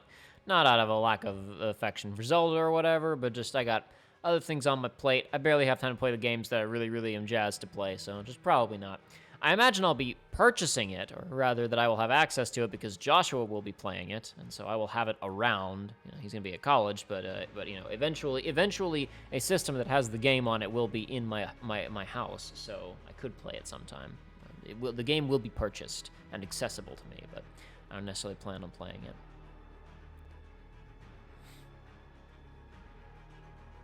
JG, seeing as Nomura had an idea to turn Versus/15 into a musical, do you think that a musical FF could ever work? I think that starting from the FF thing is kind of unfair because, I don't know, I really don't like when people talk about, like, you know, oh, what is and isn't Final Fantasy in the first place. I feel like that debate is usually... Wait, there's white... You can do white phosphorus in the beta? I figured they wouldn't put that in the beta.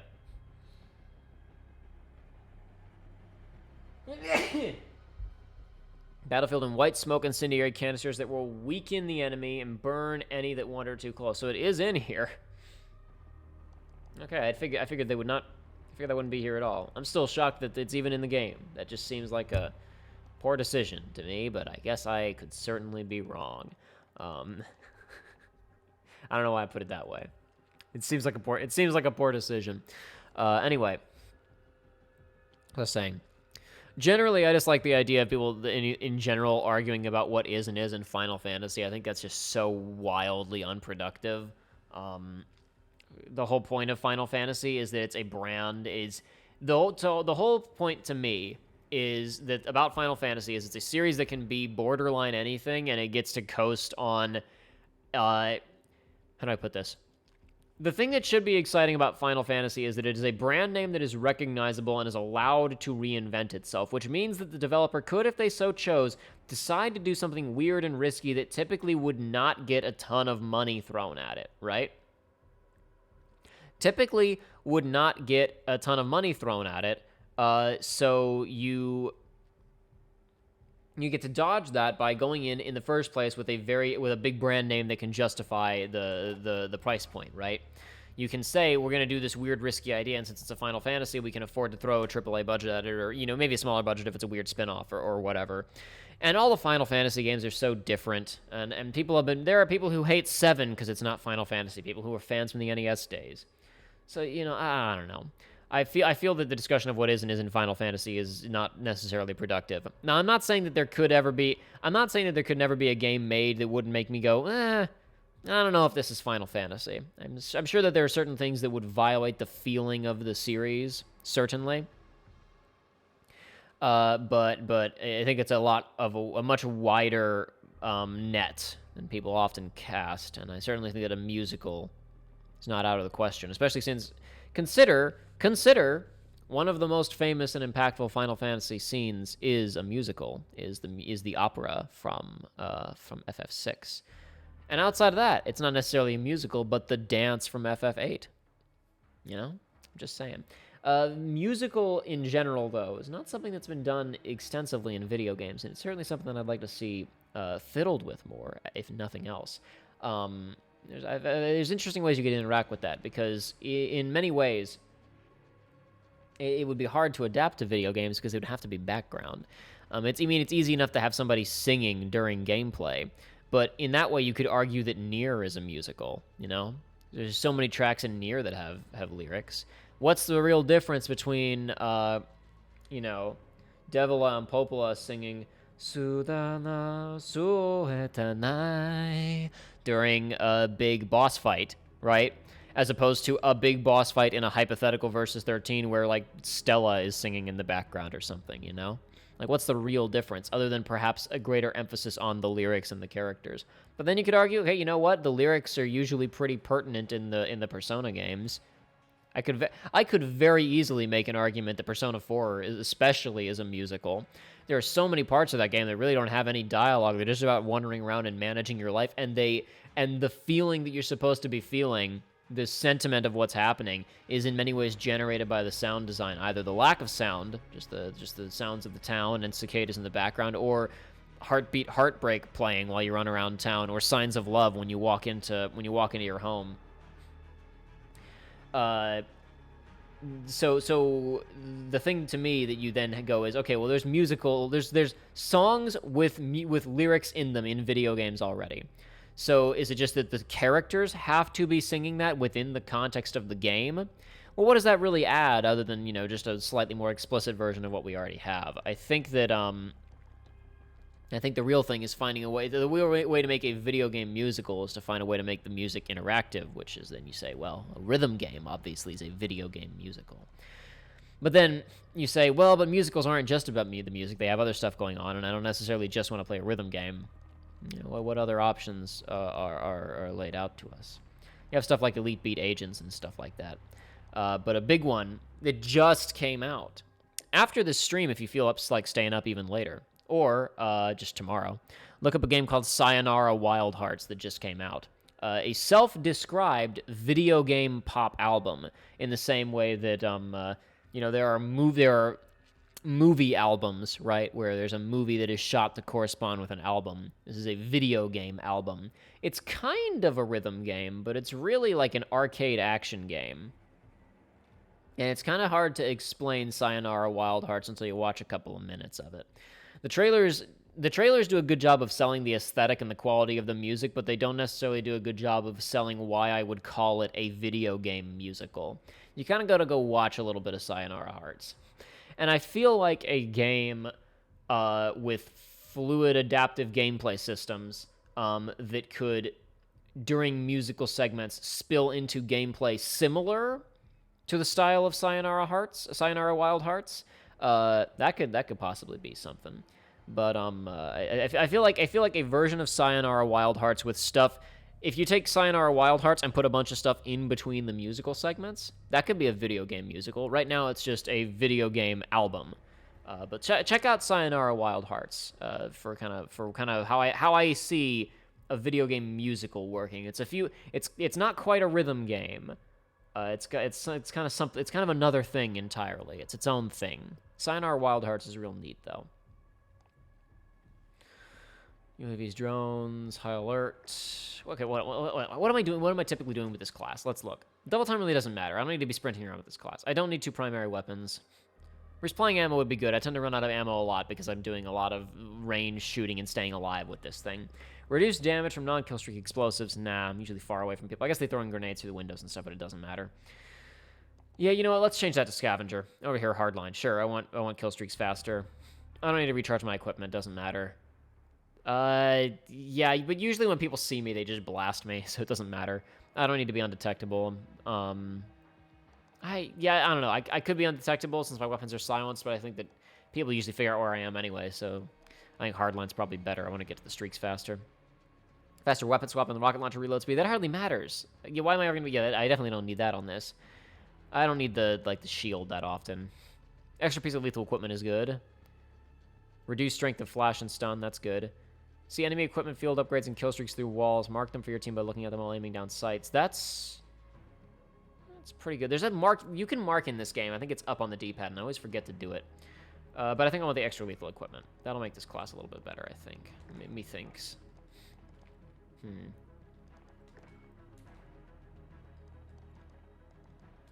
what about over here? I feel like this is probably already the way that I want it. Yeah, this feels right. Wait, you're not Ghost? Well, that's not fantastic. This one's Ghost, I know that, yeah. Whatever. That's enough fiddling with that. We can get back into actually playing the video game now, I think. But yes, check out Sayonara Wild Hearts for a more elaborate answer to JG's question.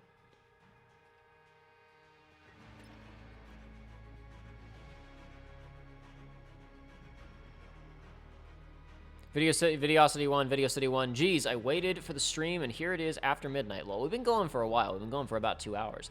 Hope you all have a good week. Yeah? It's a hopefully a good week to you too, my man. I guess you came in during the break and missed me, so I apologize if you already departed. But it is late, so I understand. The archive will be around, though.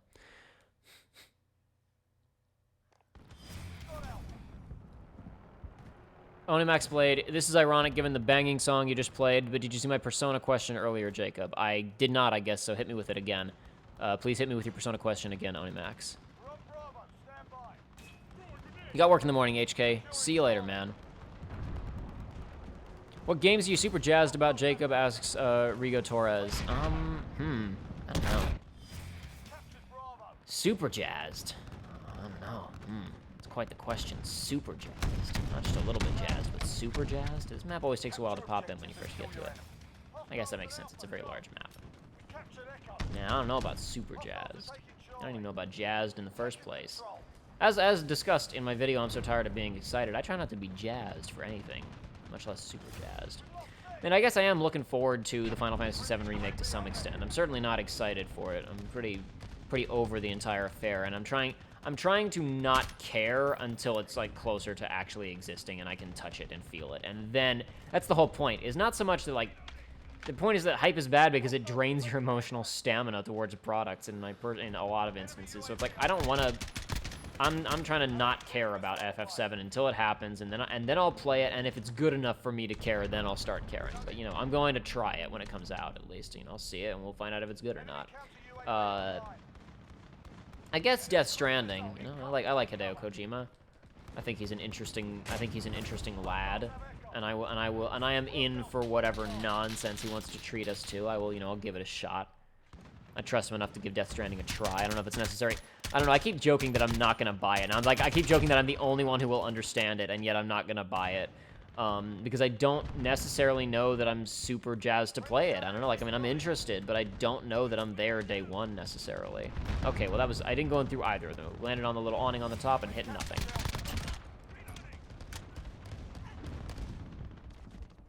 Good job, Jacob.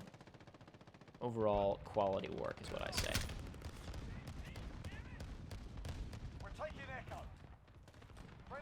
Oh, didn't make it. Tried my best. There's 2 tanks over here. That's not good. It's not good at all. I can't tell if it's just when I ADS, but it seems like whenever I ADS, the frame rate kind of starts hiccuping. Probably just because the map is so huge.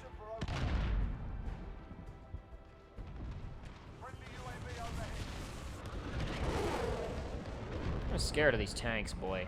I don't know what to do about them. I don't know what to do about this tank. Oh, I don't know what to do about this dream and you. I wish this dream would come true. My Daft Punk kick is still strong. Still listening to a lot of Daft Punk again. Okay, and there I go.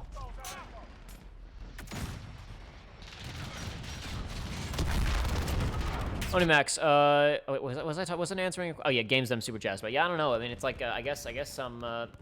Death Stranding's really the only big one that I can think of off the top of my head. Because I wish that I could be jazzed about The Last of Us, because I liked The Last of Us, the original, but number one, I haven't seen enough of new Last of Us, and number two, the quote of, if the first game was about love, this one is about hate. I'm like, man, that first game, that was about love? I don't want to see what the next evolution of that, like, if that was the just, you know, if that was the playing stuff. I mean, I know, not playing, I shouldn't say. Like, love is, you know, like, I wasn't saying that the game was, you know, like, the game has to be nice and flowery if it's about love. I understand their point that it was about love. I get that. I understand what they mean by that. But it's like, I don't know if I need, like, just a more nihilistic, angry version of The Last of Us in my life. I don't know if that's a product that I am desperate to consume.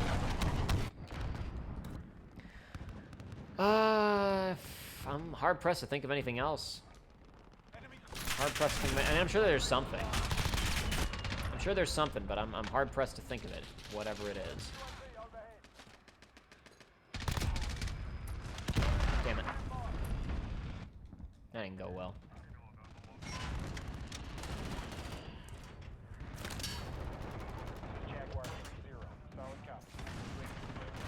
Oh, why did I call that in if there's an anti-UAV? I'm dumb. I should not have wasted my UAV when there's clearly an anti-UAV on the field.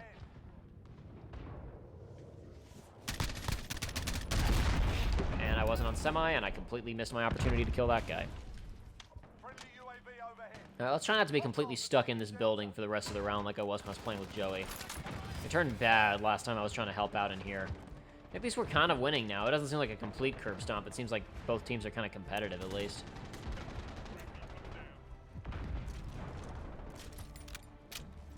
Better than just the Deagle, so whatever. Let's go.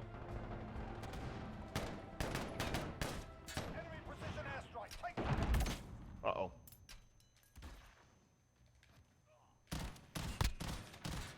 Oh, crap. Oh, I think I even hit him. I heard the sound effect. I bipped him. I didn't dip him. I tickled him. Dip would have been a nice hard kill.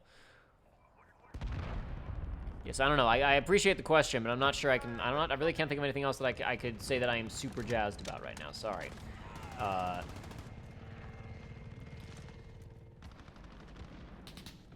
And then Onimax Blade, what do you think of people like me and a lot of my friends who think P5 is absolutely substantially worse than earlier Personas? Not that it's bad, by the way. Still great with a lot of improvements, but...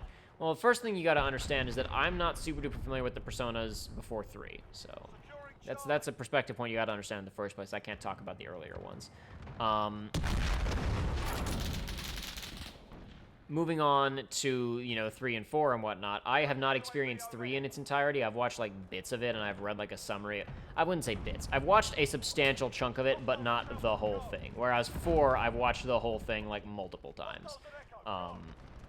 So my opinion on 3 is not perhaps as robust as someone who has experienced the whole game might be.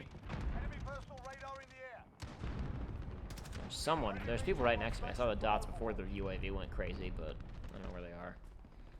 I'm probably surrounded on all sides by enemies. I'm just barely avoiding them. I don't know. Anyway, so the only one that I can really compare it to fairly, I mean, I can make comparisons to 3, but I understand that they are not necessarily fair comparisons since I don't have as much data as other people, I guess is what I should say. So I can make comparisons, but I won't. Comparing it head-to-head with 4, fact of the matter is, like, right up front, just quality of life stuff in 5 is just so good. From a raw design standpoint of the gameplay loop and the combat and all that type of stuff, Persona 5 is just, like, the best RPG that I've ever played. It's like JRPG, at least. Like, I mean, I'm not joking, not exaggerating, no sarcasm. Like, it's legitimately just so leaps and bounds above everything else in terms of raw design. And there's just no debate. Like, I mean, like, sure, there's a lot of good design stuff in the earlier Persona games. There's still a lot of good UI design and stuff like that. But just everything about 5 is so absurdly, polished to a mirror sheen. And the actual combat design is just like, if you've been watching the FF9 streams, you know we've talked a lot about turn-based combat design and combat design in JRPGs in general. And it's like 5 fixes so many of the problems with all of those games. It's just insane. It even fixes problems with the earlier Persona games, because I like the gameplay in the earlier Persona games. Still better than a lot of the competition in the market, but it also has a lot of the same problems. Whereas 5 just like it says, okay, well, you know, problems, whatever, none of them. We got rid of all the problems. Now it's just perfect. Not perfect, but you know what? Like it's just so quality. It's just so good. It's just so high quality. Now, in terms of the story, I mean, largely it's going to be whether or not you connect with the characters more or less in between each entry, right? That's just the way that is.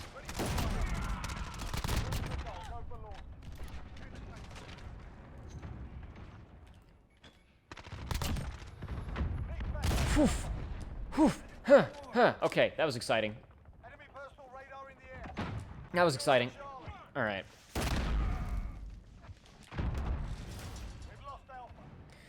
From a story standpoint, there are a couple of things that I will quickly grant to 5. I would argue that it is thematically weaker than most of its competition. Now, I think that also a lot of its thematic strength would be more apparent to a Japanese audience. Maybe that's, I don't know for sure because I'm not Japanese and I can't speak to the experience of the Japanese youth from a personal perspective. But I get the distinct sense that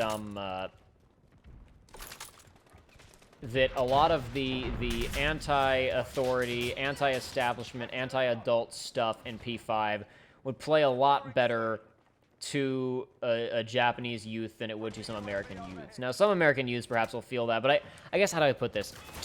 As someone who lives in America, looking at the world through the lens of P5 can seem kind of like needlessly defiant, if you will. Just like, oh, adults are bad and lame, and the kids will figure out how to fix things.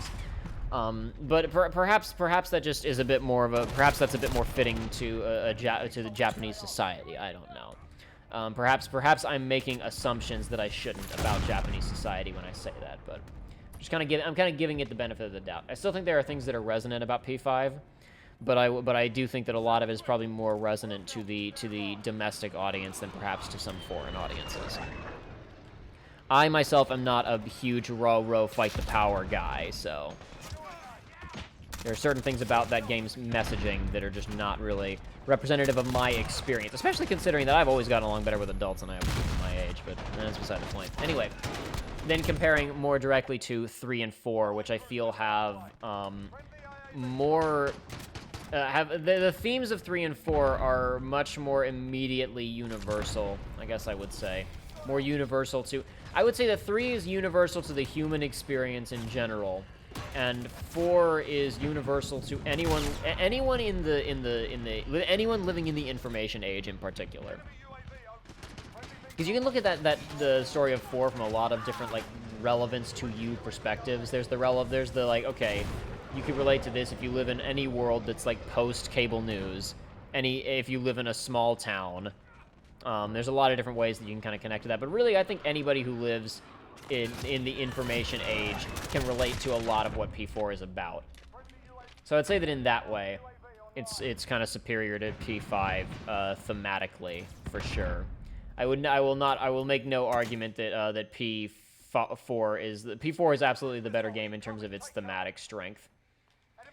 And also the ending of 5, despite the production value of the ending of 5 being absolutely phenomenal, there are definitely things structurally about 5 that you can tell where it's like, this is not quite as structurally sound as perhaps some of the some earlier games in the series. In particular, I'm thinking about the introduction of... Compare the introductions of, say, Naoto and Haru. Haru just does not get enough time in that game, despite the fact that what time Haru has, I really, really like, and I really, really like the character of Haru. It is plainly obvious that she just did not get enough time to develop into a really strong character in the way that, for example, Naoto from P4 gets. And I use them as comparable examples because they're both the final party member in their respective games. Kind of the last... Well, that's not true. There is another party member after Haru. But it's like, those are kind of like they're kind of comparable characters for the role that they fulfill within the story. I guess that's not true either. How do I put it? Hard to explain. Anyway, they both kind of come in at a similar point structurally in the story, but just Naoto gets way more time. Naoto gets way more time to kind of develop and solidify and feel like she's a solid part of the group, whereas Haru kind of feels like she comes in a bit too late to truly feel like a part of the group. Even if you have enough time to feel like you've connected to her, which I did, because I devoted a lot of time to Haru towards the end of the game and wound up romancing her, actually. There's definitely not enough time to feel that she is a part of the team. And some people have argued that there's not enough time to feel like the team is a team at all. Some people have argued that the unit of the Phantom Thieves doesn't feel as strong as the investigation team or the Seas, which I personally disagree with. I didn't feel that they were necessarily weaker in any way, but, this is all a major matter of personal opinion. I don't understand how we're winning. It seems to me that the enemy has more points than we do. I mean, has captured more points than we have. Like, look at this. How are we winning by a pretty wide margin? I'm not sure that I understand what's happening. Anyway.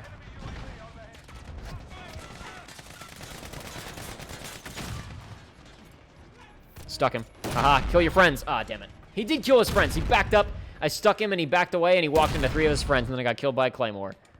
Oh, but it went perfectly until that point, though. Oh, that could have gone better. That could not have gone better, man. Oops.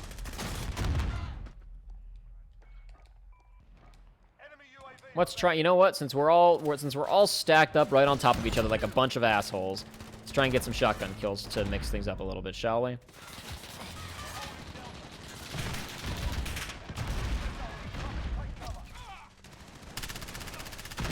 Oh, that's one of my guys. Oop. Yikes. I don't know. I'm not going to argue. I feel like 5 is overall the superior product, though I will agree that 4 has a more substantial narrative impact. And again, while I could talk about 3, I feel that it would be somewhat disingenuous for me to do so, so I'm not going to. Not that I am not knowledgeable about 3, not that I couldn't talk about 3, but it's just that I am not as in there as I am on the other 2 games, so I don't feel that I can go into it as much. Daniel has asked if you considered streaming P5 Royal after it comes out. No. They're just too long. They're just too long to do videos for, man. Think about how long it's taken us to do Kingdom Hearts. You could play the entire Kingdom Hearts saga in the time it takes to play one Persona game. I would love to, but it's just not going to happen. Just the production time is just not there, man. It would just be too much for us to handle. We do not have the throughput. I have definitely thought about it. I'd love to. Joey's familiar with all of them. I'd love to go through one of them with Aiden, but especially considering that, I mean, as you guys know, Aiden has not been in any videos anytime recently. Aiden's availability is significantly sparser than Joey's lately, so asking her to sit down for a 40-hour game, much less a 100-hour game, difficult, tricky. Now, of course, if I were to do a Persona game with her, I could always do, like, all of the side questing and busy work and dungeon crawling and stuff when she weren't here. I could record that stuff myself or stream that stuff myself, and then I could just prioritize doing, you know, main story events, social links, and stuff like that with a guest, and then that would make it significantly easier to produce. I've thought about that type of stuff, but I think there are just things that are so much easier to finish, and I fear that if we were to start a playthrough of a Persona game, it wouldn't get finished. I fear that it would not be finished. Fury Wraith says, haven't seen Jacob use tanks all that much. Not a big fan of using those. Dude, I haven't been anywhere near a tank. The only tanks that I've seen are occupied by either my friends or my enemies. I think the only vehicles in this game that I've seen unoccupied that I could have gotten on are the ATVs and the and helicopters. I haven't messed with either of them. Rigo Torres says, we'll be seeing more Last of Us 2 during State of Play, so more info can be cool. Yeah, I plan on streaming. I should have actually said that. I mean, I don't know. I might not be able to. Scheduling, you know, you never know what's going to happen. I hope to stream that State of Play presentation in a couple of days. I think that should be fun. I think that should be neat.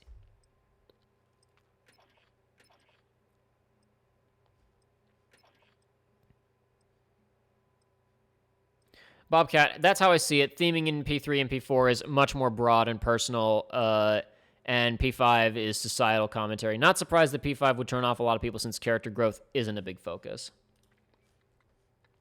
It depends on how much you buy into the fight the power message. Not that I think that there isn't good character work in P5 either, because I like the characters in P5 quite a bit, actually.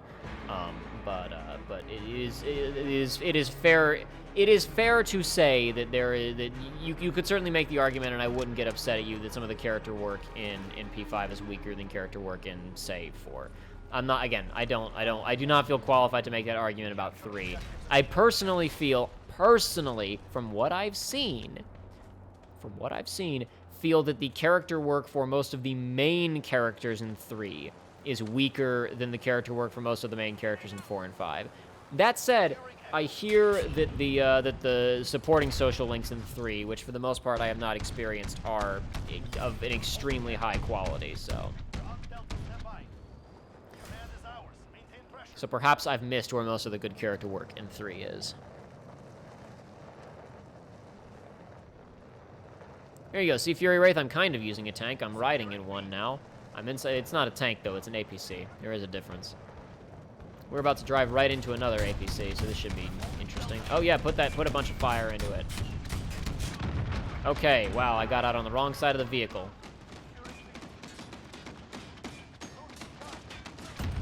Wow, that was...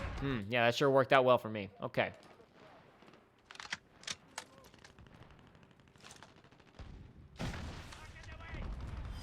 That's Bravo.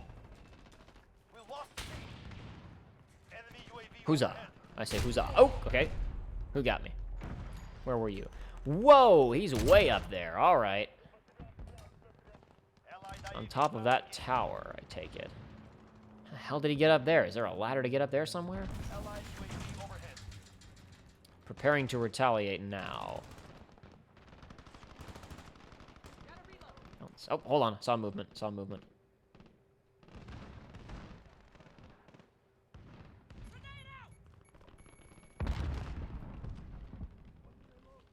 Allied IAV dropping in. Ah.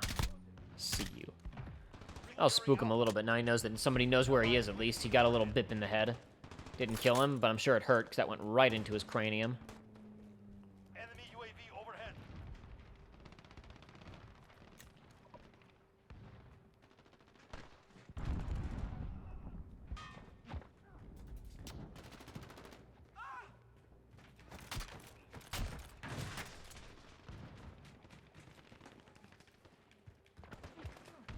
Oh, crud. I was not alone. Allied UAV overhead. Oh, I just bumped the mic. Sorry, everybody. I apologize for that. I don't know. I don't know how I feel about this yet. I'm definitely, it doesn't seem, I don't know, like last time was a kind of a, it seemed like we were steamrolling them, even though they had more points. I don't know what to think of this mode just yet, man. Enemy has Whoa! securing B. This is definitely impacting my feelings on the mode.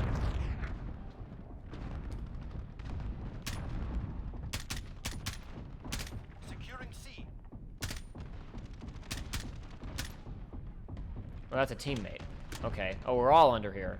We all float down here. Okay, now to find the enemy. The enemy! On the subject of P3. Charlie secure. Where is the enemy? Securing B. I can't see any of them. Oh, I see a sniper scope. Oh, I'm sliding. Oh boy, I'm sliding. No, go back this way.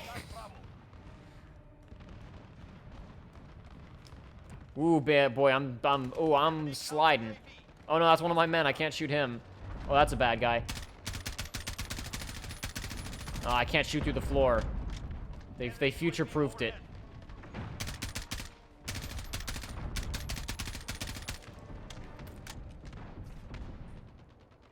I'm hitting some manner of invisible wall, even down here in the realm of nothingness. Enemy UAV overhead. Well, only one thing to do. I hope this grenade bounces instead of falling infinitely.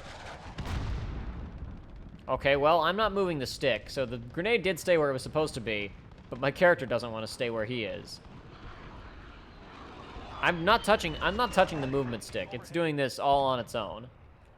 Well, this has been an exciting experience.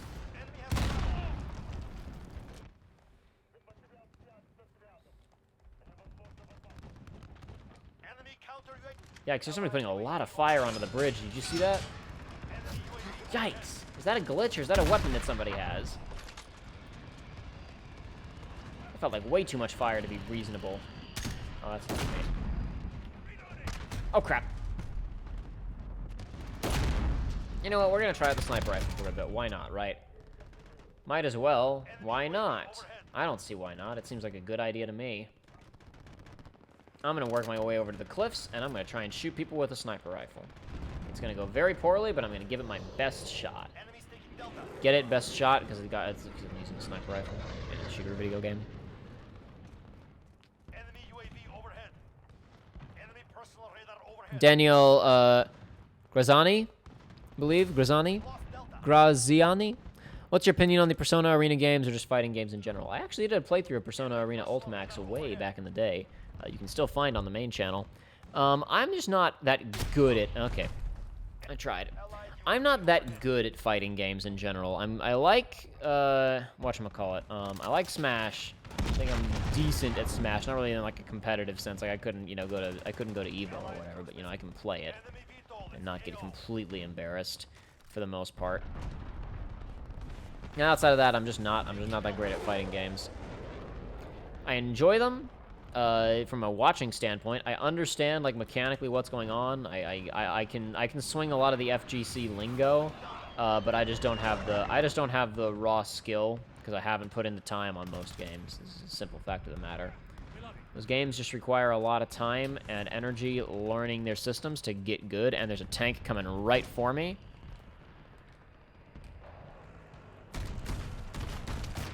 God, I didn't make it.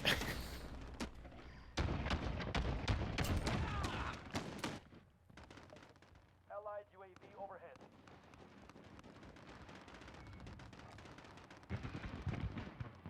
Fury Wraith making a good point over here. SIO taught me that in order to be a good sniper, you just need to get close. You just need to get close right to the enemy's faces. Of course, should have known. Allied Making precision valid airstrike points over here.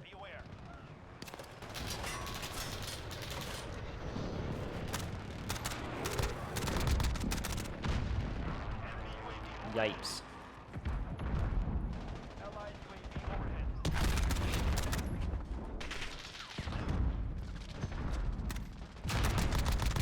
Got him. Enemy counter UAV. Lost And he got me.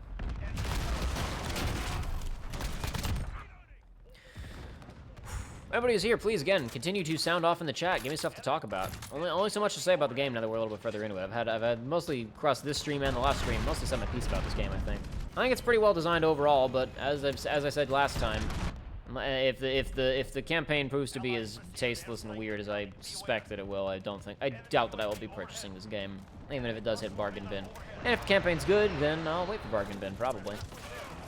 What the hell? Oh, back here, I see. But yeah, hit me with stuff in the chat to chat about. Please, please, please.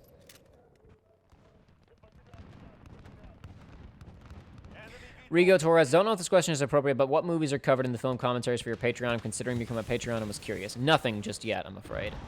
No movie commentaries just yet. If you go over to the Patreon, you can see all of the posts. You just can't open the ones that are like Patreon exclusive, but you can see like the headlines for all of them. And unfortunately, there isn't a ton over there right now. That's the main reason that I haven't promoted it heavily. It just kind of exists. The main reason that I even made it was because this Patreon changed some of their policies recently, and if you got an account before, if you got a creator, I had an account for a while, but just never made the page, and it was something where like if you got it at a certain time, you were grandfathered into a different model, and I wanted that model as opposed to the new one, so I went ahead and made it. But I really haven't had the time to build up the library of content on that Patreon the way that I want to. Which is the main reason that I'm not promoting it, really. There's no video on the channel saying, hey, here it is. There's no link on my channel saying, hey, here it is. I've just mentioned it a couple of times on stream, and whenever I do post stuff, I talk about it on Twitter.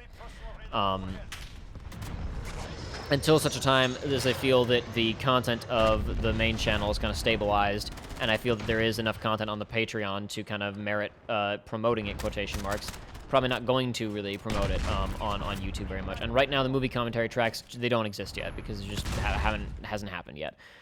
You can I talk about it a little bit in the Patreon update that I posted, but the main thing is just that like I don't know 100% all of the legality stuff on that, and I want to make sure that I'm not going to get in any trouble, and I just haven't had the time to do the research. And then on top of that, just nothing's been recorded yet. I'm not opposed to doing movie commentary tracks solo by myself, and indeed I intend to do some by myself, but we have not recorded anything with Joey or anybody else either, so that also impacts, the fact that there's nothing out. None of them exist yet, I'm afraid, so I fully encourage you to not support me on Patreon. If you're like, hey, I like this Jacob guy and I want to throw him some money, then, I invite you to do that. But, consider just doing $1 right now, and because there's not a ton there at the moment. There will be more soon. I have some stuff that I intend to post soon. It just hasn't happened yet, but it's mostly text stuff and previews of upcoming videos right now. It's mostly a couple of things that I've written. And I can, like, when I'm working on scripted videos, I will post scripts ahead of time. For example, the I'm so tired of being excited script was on Patreon before the video went out. There was no script posted for the Disney video because the Disney video was in a large part kind of unscripted. I kind of had an outline, and then a lot of the stuff that was actually in the video was improv. I kind of knew the rhythm of the video, and I knew what I wanted to talk about, but the actual individual lines I kind of worked out as I was recording it. So there was no script to upload. So instead, I uploaded a preview of the video before it went live. I uploaded like the first 5 minutes. Because again, since I was recording it procedurally, I was also kind of editing it while I was recording it. So I kind of had the first half of the video done before the rest of it was done.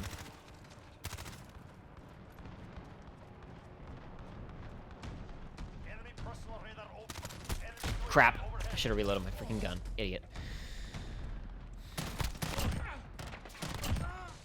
Fury Wraith, what has changed on Patreon? There was an update on Patreon. Just an update about the channel and stuff in general. I put a link to it in chat earlier, but if you swing by my Patreon, you can see it. It was just an update about what's happening with the channel and what's coming out soon and that type of stuff. That's all it was. That's all that was put on the Patreon recently. That's what I was talking about, changed on Patreon. There was a post. There was an update that was posted on Patreon. The Patreon itself has not changed, other than the fact that there's now a little update there. There's still no movie commentary tracks, and not a ton of new stuff posted over there right now either. That was the quote. Somebody was saying, I'm considering supporting you on Patreon, and I was saying, maybe don't. Maybe don't do that. If you want to throw me, again, it's like, if you want to just, support, if you want to just, support me financially, then because you like my stuff or whatever, then I won't say no. But I will say, if you're into the content that is going to be if you're like, you want the bonus content, there isn't much there right now. And I think that the main attraction on the Patreon right now is probably the Roxas rewrite, because you can read, I'm gonna say like the first 70% of that. So I kind of haven't worked on that in a while, because I've been busy with other stuff, and I kind of got stuck on it anyway. I was having a difficult time writing the next section, but you can read kind of the first, more than about the first 70% of the Roxas prologue rewrite that I talked about during the Kingdom Hearts 2 playthrough. You can read that on Patreon right now. If you are a $1 supporter or more, you can read that.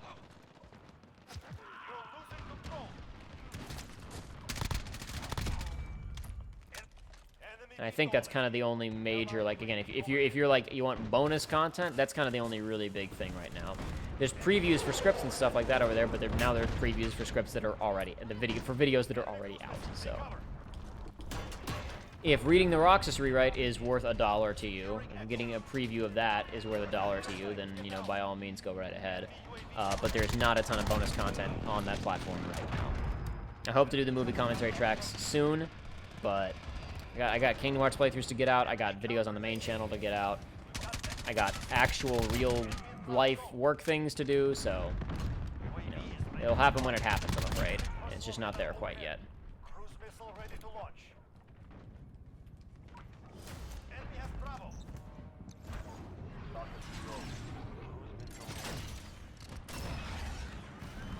Widget Rose, why are you dying? Oh no, don't die. That's no good. Did I just kill myself with my own Stinger missile? I was not paying attention. I looked at chat, thinking this is a good time to look at chat, and then I was like, wait, no, this is a very bad time to look at chat. I have to steer this thing, and I only have 5 seconds to steer it. I could have made much better use of that Stinger missile, but I was a dumbass. Enemy UAV overhead. Oh, Fury Wraith, there was a policy change on Patreon, yes, but it was a while ago. Basically, it was a system where, gosh, I forget the exact details. It was basically just the payout basically became less, is what was functionally important. Basically, there was just a system introduced where it was like, okay, and to be fair, people probably got upset at them for being like, I don't know, I'm not part of the Patreon community traditionally, so maybe they weren't, but I imagine that oh, this guy is shooting people from underneath. I couldn't. I tried to shoot people and it didn't work. How come that guy gets to do it? Grr, now I'm jealous. There's a policy change where basically it's like, it makes sense. They're supporting way more people. Their operating costs are going up. They're adding new features and stuff like that. Basically what they did was they implemented a thing where it's like, there are certain features that are now going to be exclusive to, if you're this tier of Patreon user or whatever. And just the percentage total that Patreon is going to take is going to be changed to this and stuff like that. And basically, it was just if you have an open functioning account before this date, you're grandfathered into the old model where you get the old percentage. And it's just like I just wanted the higher percentage because honestly, most of the features and stuff, like, because there were some things that were like going to be new features that are only if you switch to the new model. I think it didn't actually seem like there were at the time, but I suspect that's going to happen somewhere down the line. But like, I didn't need any of that type of stuff. So no, I wanted to go to my team. I didn't matter the matches over anyway. Basically, it was just there was a policy change with the percentage payout. There were other things, but that was the only thing that particularly mattered. So basically, I needed to make the Patreon before that cutoff date to ensure that I was grandfathered into the old policy system where I would get the percentage and I would have access to all the stuff that I wanted to have access to without like paying additional fees or whatever. Again, it's been months. I don't remember what the actual changes were because they don't affect me because I got in. Boy, I didn't do good that round, but that's okay, I guess. Anyway, so yeah, that was what that was. That's what that was referring to. Shouldn't affect anybody who's a supporter on Patreon. Anybody who's using it from that end. It's mostly for people who are on the creator end of things. Yeah, I'm skeptical of that ground war situation. I think it could be fun if you were good at sniping, and I tried sniping and got killed before I get to good positions. I don't know. It just seems kind of messy. Maybe it'd be better with coordinated teams. But I don't know how you coordinate that many people regardless, because it's 32 v 32. You're not going to get 32 people together, and you're not going to get them all to communicate, because they'll be talking over each other constantly.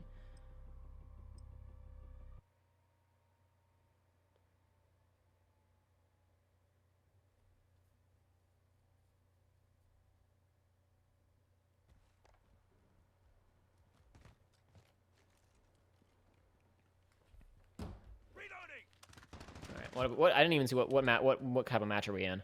Oh, we're just in standard domination. That's fine.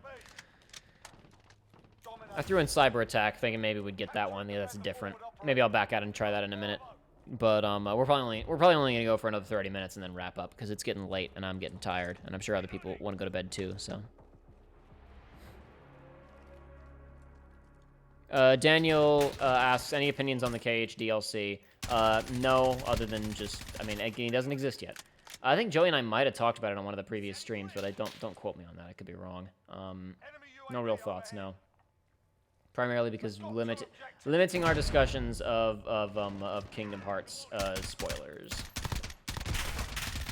I'm not particularly interested. That's all I'll say right now, is that I'm not particularly interested.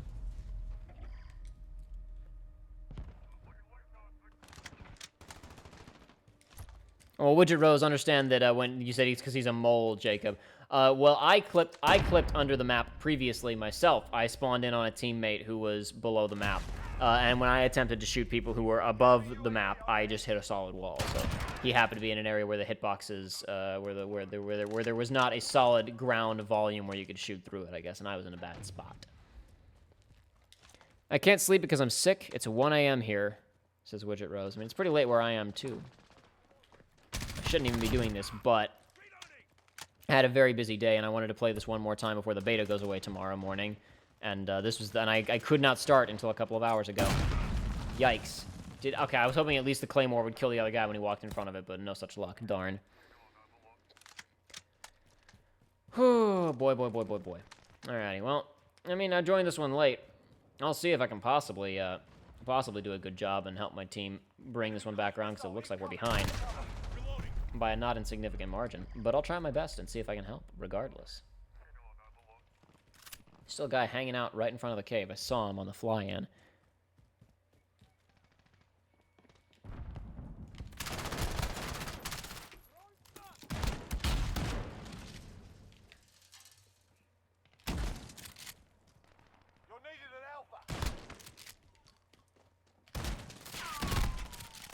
It's going poorly for me. Well, I killed the one guy, at least. Did not go so great. Fury Wraith, got any favorite game genres or just anything that's good? Oh, just any game that's good. I thought you meant or just any genre that's good. I'm not sure I understand that quite. I don't know. I don't have any particular favorite genres, I guess. 'Cause I play all types of different games. And it's weird because sometimes it'll be like one of my favorite games is 999, which is a visual novel, I guess. But I don't really. It's like one of the only visual novels that I've played, other than the 999 sequels, which are also visual novels. I guess I don't know.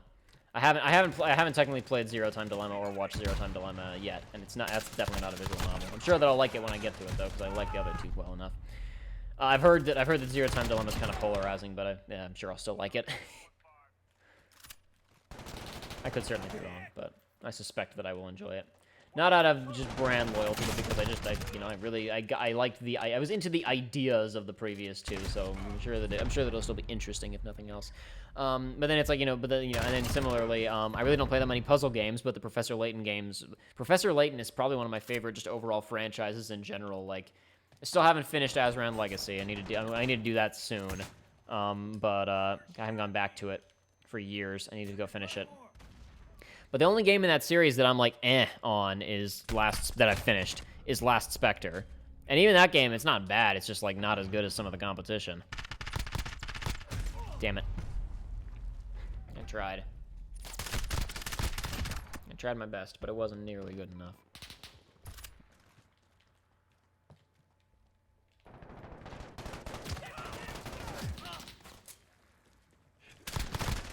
Crap. Must have done some damage to him, at least. I almost killed him. Wow. I don't know. I don't have a favorite game genre. I guess anything that's good, but I mean, good is also a matter of opinion, so, there's certain things that I do prefer. I don't play a ton of shooters, honestly. I mean, I like shooters, but I don't play a ton of them. And I would say I prefer games that are really story-focused, but then again, there are plenty of games that I enjoy that are very mechanically focused, that have either stories that I don't particularly care about or no story at all. So I don't know. I'll just say, I wouldn't say I have any favorite genres. I appreciate the question, and I'm sorry that I can't give you a better answer. No Fury Wraith, I have not played Ace Attorney. Another series that I suspect I would probably enjoy if I gave it a chance, but just a time investment that I'm not going to give right now, I'm afraid. Crap. Well, I wasn't going to get out of that one even if I had shot that guy.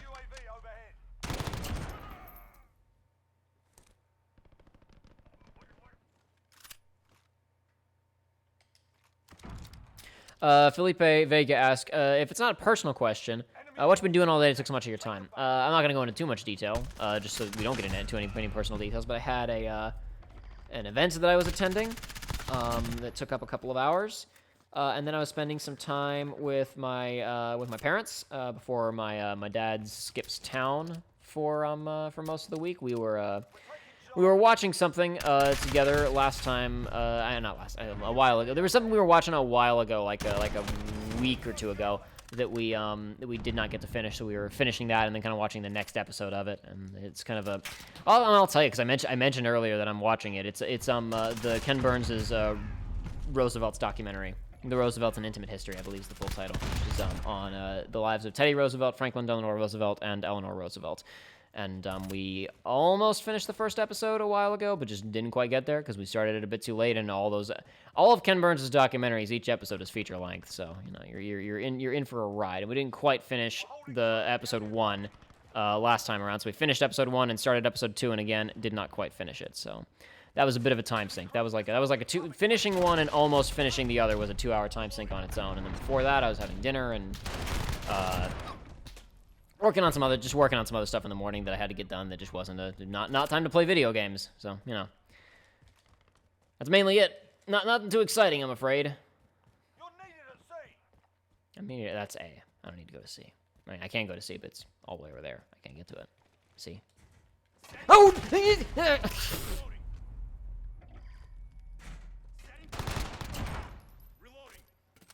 Epic Blue Boy, do you prefer manga or anime? I don't know. Honestly, I don't consume enough of either, if I'm going to be completely honest. In terms of total quantity, I guess I got to go with anime, because there's really very little manga that I actually read. I read the Attack on Titan manga. As I've talked about previously, I kind of fell off of it for a while, but I'm back. Now that it's getting towards the end, I am month to month on Attack on Titan. When a new chapter comes out, I read that sucker. And I haven't followed a serialized story like that in some time, actually. But Attack on Titan's it's really going places now that it's at the ending. I say it's at the ending. It could be another, because the author was like, author said it would end in like a year or two in 2014, and it's still going. Though he says it should be over by the end of the year, I think even he said, you know, but who knows? I've said stuff previously that didn't happen, so. We've got a UAV on station, ready for flyout. Oh boy, I'm out of ammo. Thank you, I have more ammo now. Allied cruise missile. See, I don't know. I'm trying to think of any other manga that I've really read. I talked about during the Car and Anime special, Double Arts, which even though I shilled it pretty hard, I haven't actually read the entire thing. So I've read part of it, and I still have a tab open somewhere of it that I'm going to go back to eventually. How did that still kill me? What the hell? That has an absolutely nonsense vertical hitbox. Are you kidding me? Captured Charlie. That was insane. Reloading. We're in the lead. That was absolute filth. Okay. That was ridiculous.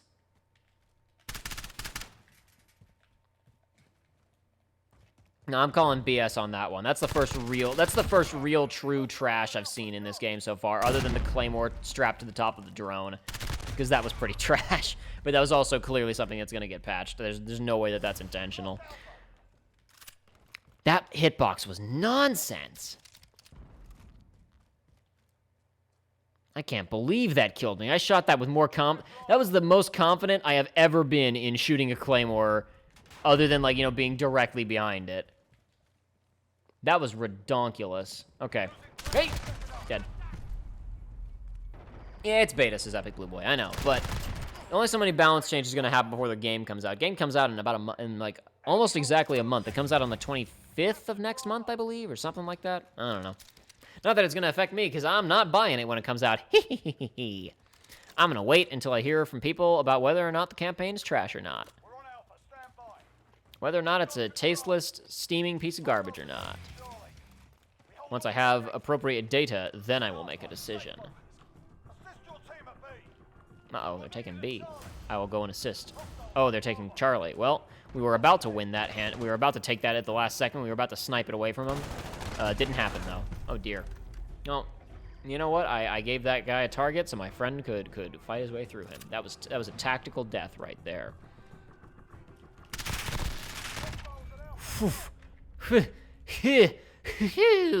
Okay. That was certainly a fight. Securing C. You've lost the lead, soldier. Ah, boy. Enemy holds 2 objectives. Take them back. Literal last second. I did it. Yeah, I'm hard-pressed to think of any other manga that I've read. Oh, the Kingdom Hearts 2 manga. I guess technically I've read Kingdom Hearts 1, Chain of Memories, and 2 manga, but the only one that I have read repeatedly is the manga for 2. Mangas for 1 and for Chain of Memories are a little bit too wacky oddball. 2 takes the material pretty seriously. Not that it doesn't have goofy stuff in it, obviously. Ah, man, I had one good round earlier, and it's not been great ever since.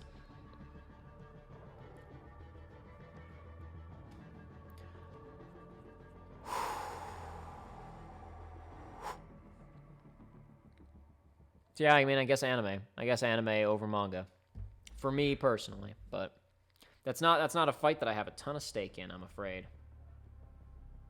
I've just consumed more anime than I have manga. Just a moment, folks. I have a text message that I have to read. In the meantime, please leave me stuff in the chat so I can read that when I get back from reading this text message. I don't even know why someone is texting me at midnight. But you know, if that's their prerogative, I suppose. I hope maybe it's important, maybe it's not. Maybe they're just bored. Got any lonely hearts out there?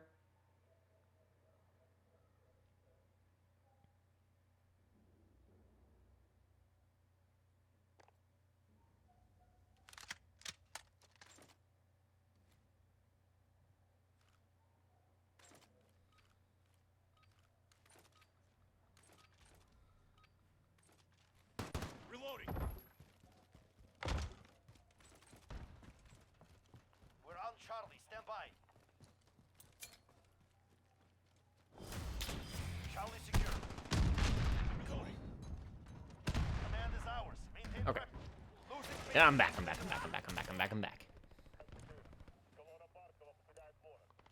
Domination. Do you think the modern games are less fun than games 20 years ago? I hear some people say that, and sometimes I wonder if it's just nostalgia or not.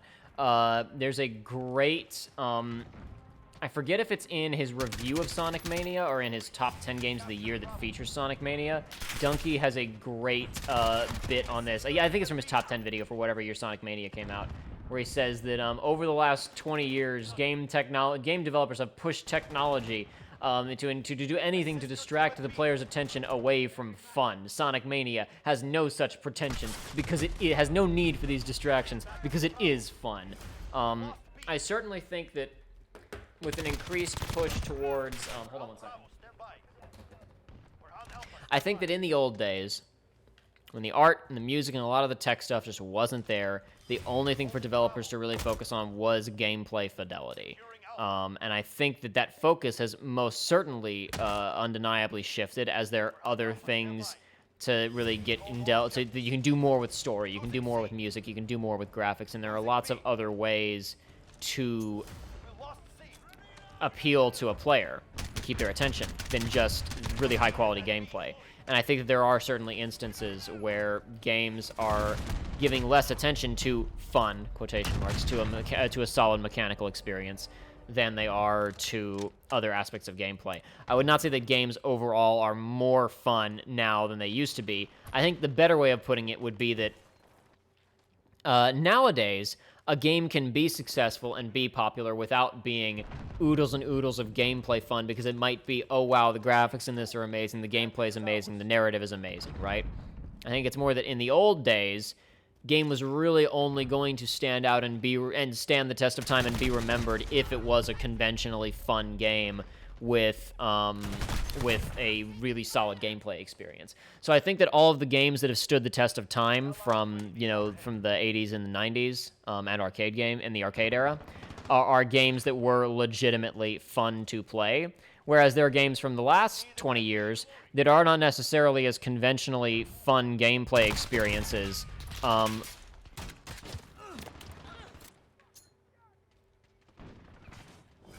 But have still stood the test of time due to an enjoyable narrative, impressive technology, a good score, whatever else, right? I think it's less that games are overall less fun than they used to be, and more that that most games that weren't fun from the old days just vanished from people's collective memories, if that makes sense.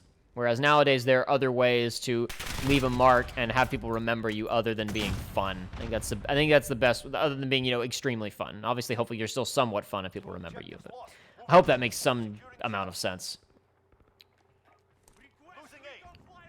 Oh, yeah. Very exposed. They're sitting right on A.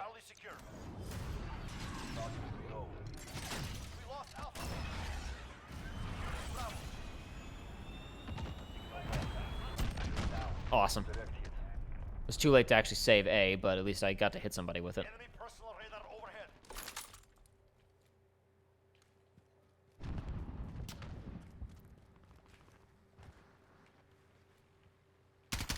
Crap! I was not single fire. Whatever. Ringo Torres, you enjoyed Insomniac's Spider-Man, yeah? Any hopes for sequels? Do you even want a sequel? Maybe something with Venom, maybe Miles. Well, obviously Miles is probably going to be a pretty big part of it. I don't think he'll necessarily be the main character, but he'll probably be a pretty big factor of the story. I don't know, in terms of, what I would want next, I don't... The game doesn't really leave big dangling plot threads of, oh man, I can't wait to see what happens with blank, because that's just not the kind of the game it is. They wrap it up. There's things for a sequel to explore, but it doesn't feel like there's a major sequel hook, if that makes any sense. There's definitely places for it to go because there's characters. There's ways for how do I put this? How do I put this? Consider Spider-Man 3. Spider-Man 3, the film, does not necessarily feel like a definitive ending to the trilogy. And it definitely feels like there was meant to be a fourth film because that movie ends on a really down note. And it does work as an ending. It works in such a way that, if it had been the final film, which it wound up being, it still would have been an enjoyable, self-contained experience. It didn't necessarily need additional content to, wrap the storyline. Dead. And that's good, obviously. But it also felt like it also felt like there was probably meant to be something more. But it is not. There's not. Nobody was sitting around after Spider-Man 3 and going, "Oh no!" But all these unresolved plot points. There's still enough that happened for it to feel like it could be the end. And even though I'm sure people wanted more of Tobey Maguire and Sam Raimi and of those Spider-Man films, it doesn't feel like we were robbed of like a big dangling plot line that wasn't resolved. You know what I mean? Spider-Man PS4 is kind of similar to that in that there's definitely stuff where you're like, okay, yeah, there's character stuff to explore still. There's more, there's more opportunity for plot to advance from here, but there's not necessarily a big dangling thread where you're like, oh man, I need to know what happens next. So I apologize that that's not really you want to hear me like speculate about things that I want to see, but I'm like, I would literally have to try and invent a plot from scratch because I don't know what the sequel would be about. There's just not really much left over to make any outward extrapolations out of. There's not much. There's not many big dangling threads left. The further exploration of Peter and Mary Jane's relationship, Miles developing into a superhero, which I bet they're really sweating now that since that happened, then Spider-Verse came along and really did an amazing Miles, so now they're like, oh boy, our Miles better be pretty good or else everybody's going to be laughing at us. Like, I remember when that came out, and a lot of people were like, yeah, man, oh, dude, I never really liked Miles in the comics, but oh boy, finally, I really like this Miles. And then, like, just a little while later, oops, Spider-Verse, and suddenly it's just like Miles is, I mean, like, again, not to say that that's not how retroactively made Insomniac Miles bad or whatever, because it certainly didn't. He's still a good character, but it's like, wow, it's certainly... Like he has some some big competition. There now is a definitive in a lot of people's minds Miles. I'm sure that for some people who love the comics and the character in the comics, that will always be their Miles. But like for a lot of people, that is now Miles, and so they got those are some big shoes to fill because Spider-Verse is a good movie. Daniel, I feel very confident that the Spider-Man will tie into the Avengers game in some way. Not necessarily story-wise, but I expect the Spider-Man that appears in the Avengers game to be the Spider-Man from Insomniac's Spider-Man games. In the E3 presentation, they talk about how there will be exclusive PS4 content, and it's pretty blatantly obvious that that's going to be missions involving Insomniac's Spider-Man. So, expect that for sure. Oops. I'm not doing terrible, but I'm not doing great either. I can certainly afford to do better.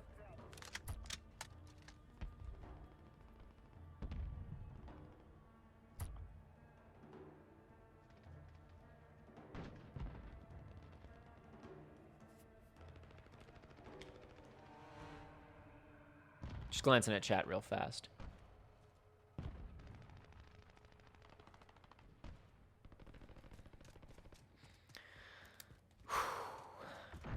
Boy, we're not doing well here. They're just kicking our ass, aren't they?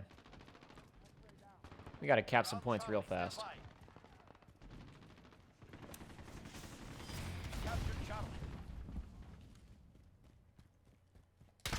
I saw you. I saw your little lens flare.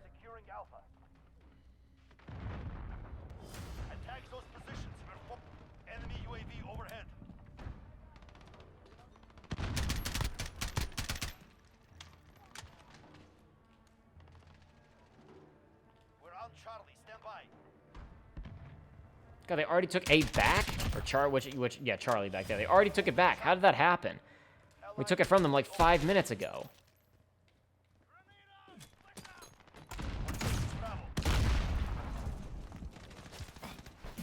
Yeah, sure. Look, I'm gonna hide in my little hidey hole here. Yeah. Aha, it's my hidey hole saved me from your stupid grenade. Bet you feel foolish now, don't you? Okay, now I stunned myself. Now I feel foolish. Damn it. That was a pretty stupid exchange overall. Rigo Torres, I liked Peter and MJ in Spider-Man. I was pretty happy with it. That was my favorite Peter and MJ until Far From Home, which is now that is my favorite Peter and MJ.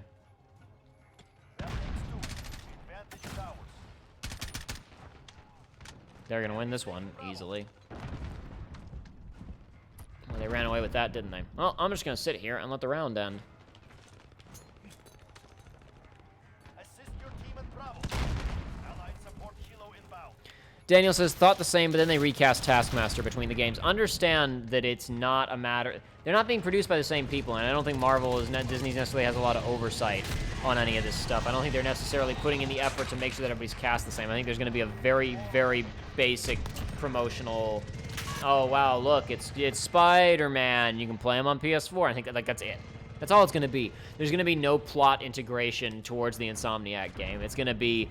There's something in New York, and oh, Spider-Man shows up, and you get to play as Spider-Man for like 5 little missions as part of this little exclusive Sony thing. And then at the end, the Avengers are like, okay, we gotta go, and Spider-Man's like, I'm gonna stay here in New York because there's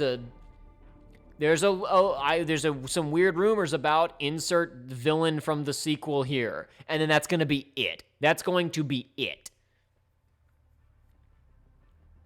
Also, that Avengers game is just going to be bad, but, you know, that's besides the point. Obviously, I had to take down our reaction to Square Enix's panel from E3, but honestly, our reaction to Marvel was probably better than our reaction to FF7, because, like, boy, that Marvel game just looked bad. And as soon as they said continuous persistent content, we were all like, okay, well, write this one off forever and always then.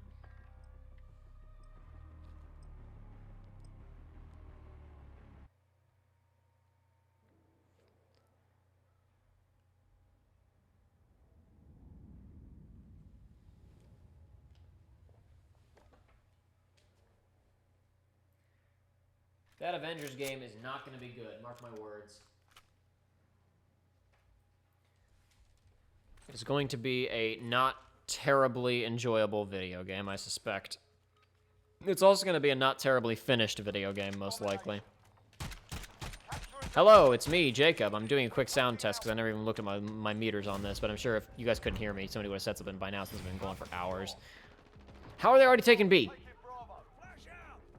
Somebody get over there and do something. Make a move. Damn it, you asshole. Securing Bravo. Damn it. We've got Bravo.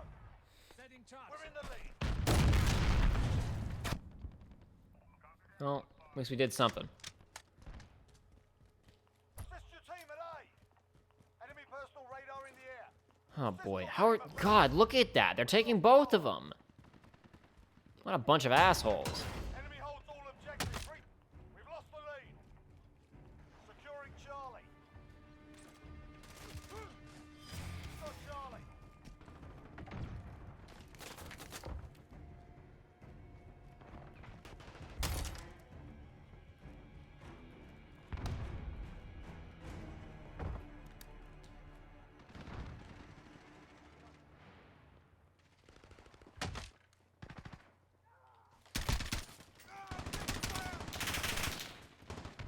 Reloading. Friendly UAV overhead. Ah, come on. They've got 2 objectives. Keep hitting them. Enemy personal radar in the air. Enemy down. Enemy UAV. Bobcat, before E3, I had no interest in FF7 Remake. I was excited for Avengers Project. I walked out of that conference feeling the opposite about both games. Gameplay for FF7 Remake actually looks good. Yeah, I think that we were all, when we were watching the conference, generally impressed by what we were shown for 7, and some people are going to say this is nuts because they showed so much, but I really felt like they didn't show enough considering how close it was coming out and how much nonsense this game has gone through. I really wanted to see more of it.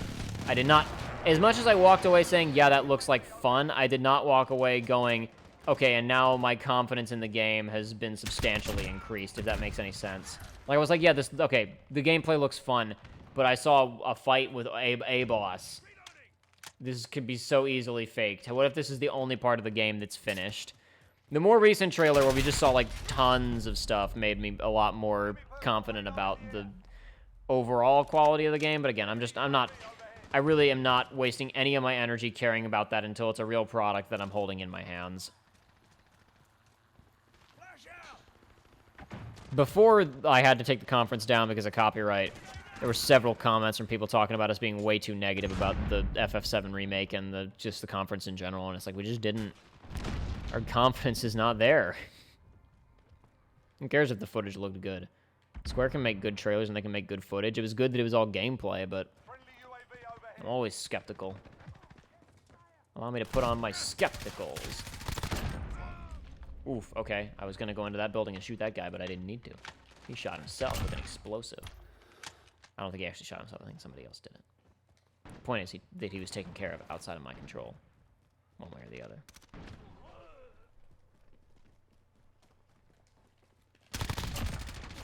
We've got a UAV on station, ready for flyout. Reloading.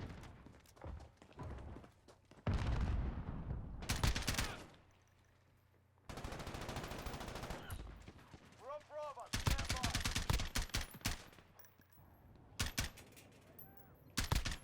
Friendly UAV overhead. Damn it. We're holding Bravo. Allied cruise missile away. Okay, well, I didn't really need to make any ammunition on that guy. Inbound. This coward needs to try and shoot me. Well, that guy shot me instead. Not needed a B. Lost Bravo. Rigo Torres says, random note, the voice acting for the game was amazing. Yuri kills it as Peter Parker. I complimented his voice acting in the video that I did, my top 10 games of 2018. Not my top 10, my 10 games of 2018. It's an important distinction. That he did such a good job as Peter that he deserves to be in the who played the character best discussion alongside like Toby, Andrew Garfield, and Holland. Though I still feel the answer is Holland personally. Lowenthal's a close second. Get those positions. We're being dominated. And this is coming from a guy who likes the Raimi films, by the way, just as a point of reference. I like the Raimi movies.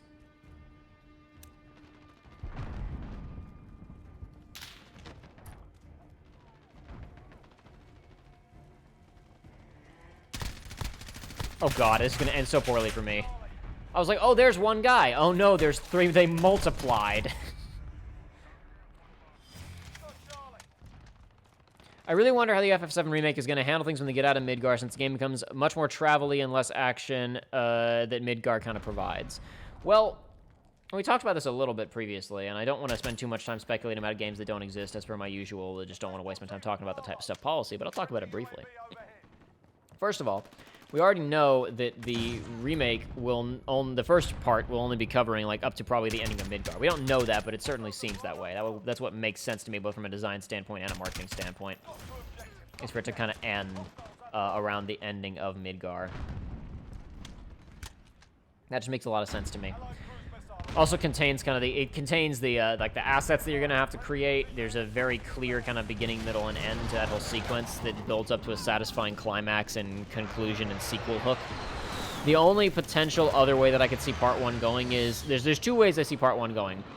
Ends with leaving Midgar, or ends with getting to Calm and having the Cloud flashback. But then again, the Cloud flashback could be a good opening set piece for a sequel.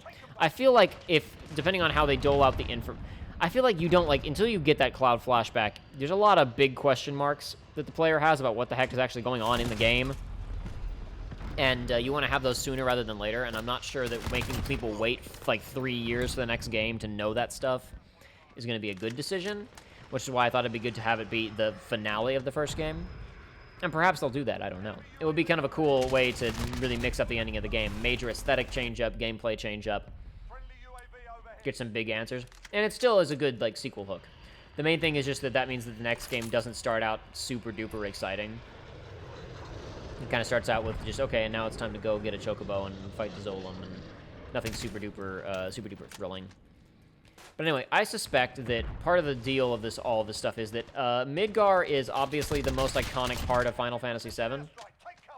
And it's really only 7 hours of the game. After that, the game descends into a hodgepodge of a bunch of different art assets and all kinds of different things that are just kind of smushed together.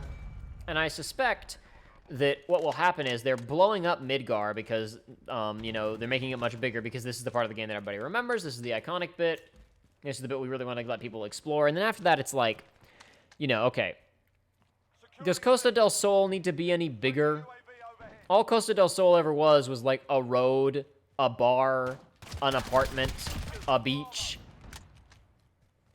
I don't think it really needs to be any bigger than that because there's nothing going on there. Costa del Sol is not an important location to the narrative of Final Fantasy VII, and nothing happens there. It's just kind of a place that they stop off at. So I imagine that with that in mind, you do in the hypothetical, like, you know, follow-up remake games, you spend significantly less time in these locations, and I mean that from a development standpoint as well as a gameplay standpoint. Whereas Midgar is getting massively expanded. I think that in the follow-up games, everything other than the Golden Saucer will probably be kind of a comparable size. Because honestly, you know, making that one hallway, making those 2 buildings or whatever, like in the original game, still a lot harder to do once it's in full 3D and high definition and whatnot, and like, you know, interactable and with NPCs walking around, and you can turn the camera as opposed to just looking at a still frame from one angle and all that kind of stuff. So it would make sense to me for once you're on the road, each of the areas that you go to are actually pretty small and contained, because nobody needs Costa del Sol to be 10 times bigger, or, you know, Gongaga to be 10 times bigger, or whatever else. So I think if I was designing it, what I would do is I would kind of make it a little bit like Final Fantasy XII, where you have big wilderness segments, but they're still kind of controlled maps as opposed to like an open world. They kind of just link these areas together. And then towns at the end that have little things to do in them, and maybe little side quests where you can go back out into the wilderness area, adjoining, and, you know, hunt a monster or whatever. But mostly just focus on keep the player moving forward.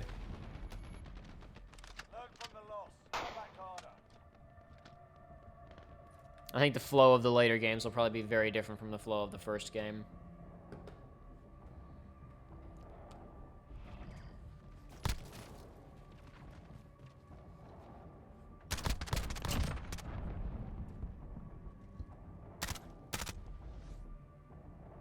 The Fury Wraith, what was even the entire purpose of Costa del Sol? I'm guessing they just kind of wanted a beach episode. Well, it's a place where the boat lands when they get off the boat, and they meet Hojo there, and he gives them, you know, Sephiroth is going that way.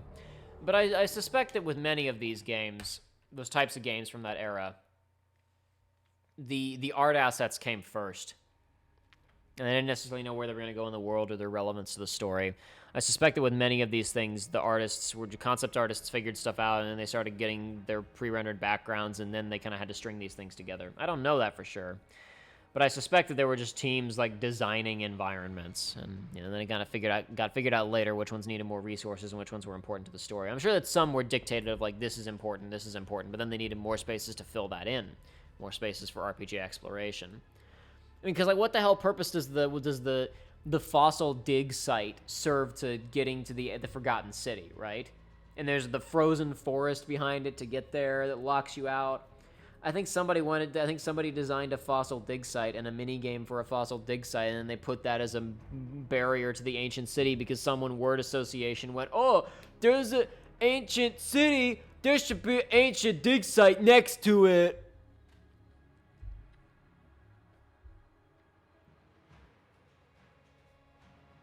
Bobcat says, I hope that the next console generation doesn't interfere with new KH games or FF7 parts, now that they both have a working engine and reusable assets. Oh, don't worry, Bobcat. I'm sure that everything will be completely shot, and it'll take them another 5 to 6 years to figure out what they're doing on the new console to get one game out, and we'll all go, finally, at least they have a working engine and some assets they can reuse, and then it'll be time for the next generation. That was a part of the our good graphics killing good games video, where it was like, and now that they've learned, where I was talking about how, look at these FF15 expansion packs, look so much better than anything in the base game. It's almost as if they've learned how to use their new tool set. I bet you're thinking, wow, the next team from this guys is going to be pretty neat. And, you know, it's been said that they're going to keep working on FF15 content, and then after they're done with that, they're going to start making a brand new game for the next generation of hardware. Are you serious? That's the problem with all these things. And this isn't just a Square Enix problem. A lot of Japanese developers in particular had this problem throughout the PS3 and Xbox 360 generation. There's a bunch of things that factor into this. One of the big ones is obviously most Japanese developers were loyal to Sony over Microsoft, so they were designing for the PlayStation 3.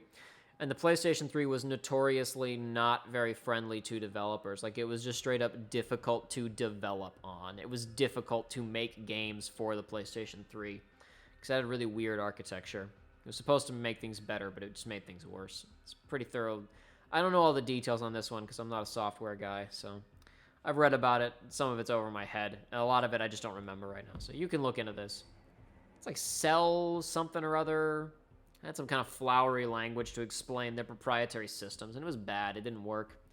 So number one, you got a lot of people who are on their back foot now because they're working for hardware that's just not as easy to develop for. You got a lot more money in the States by that generation, especially because Microsoft is throwing so much cash at stuff. So as we're moving into the HD generation, a lot of people are developing stuff on PC and a console that's much more friendly in the States than a lot of Japanese developers who are predominantly developing for the Wii, which is not an HD console, which is why there's a lot of great Japanese games on the Wii, and the PlayStation 3, which is notoriously difficult to develop for, and also your production costs have just massively ballooned, and you have a lot of studio systems that and this part specifically is hearsay on my part, but I'm going to guess you have a lot of entrenched ways of thinking within the studios that are not adjusting to the new cost of doing business and the ways of making HD video games. This is very observable with Square Enix assuming that they can just build something from scratch. But building a high-definition video game from scratch is pretty different from building Final Fantasy 7 and 8 from scratch. It's kind of a different ball game, I'm afraid, especially when you're working on the PlayStation 3. Another big factor that goes into this, and this is something I found out about only like a year ago or so. I don't remember. I found out about it a while ago. I don't remember. It was within the last year probably found out about this. Unreal 3 did not have Japanese documentation of any kind. It didn't have Japanese documentation, so nobody in Japan could use it, and everybody else in the States was just grabbing Unreal 3 and just running with Unreal 3, and they were fine because it was just ready to go. So this generation, Unreal 4 had Japanese documentation, obviously, and as you know if you follow the development story of Kingdom Hearts 3 at all, apparently they talked about, and we got a lot of help from the Unreal team, from the Epic guys, helping us kind of sort things out to make it work for our game. So, but unfortunately, it still took a lot of Japanese developers a whole generation to kind of figure this stuff out.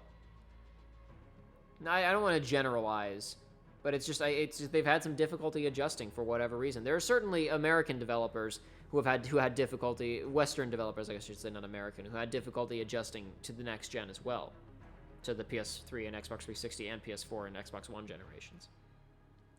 But it's just not quite as systemic here as it was in Japan, which leads me to think that it's either A, office culture and structure thing, or B, a technology thing, or C, a money thing, or maybe a combination of all three. I don't know. I'm sure that someone somewhere has done a really good article on this stuff, but I haven't found it yet.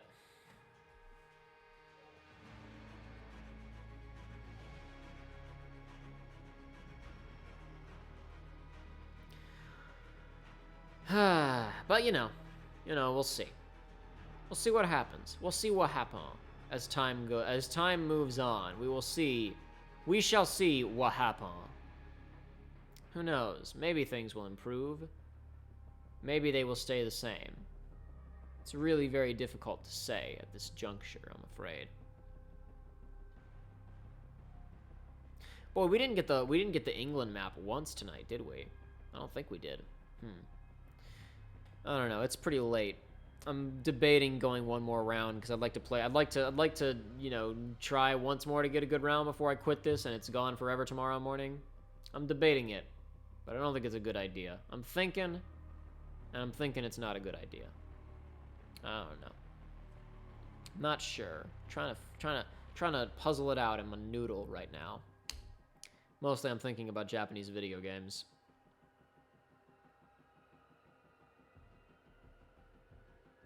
Also, I'm kind of hungry. I shouldn't be hungry. I just ate a little while ago. That's not a good sign. Maybe I should eat something else before I go to bed. But I'm a little bit hungry.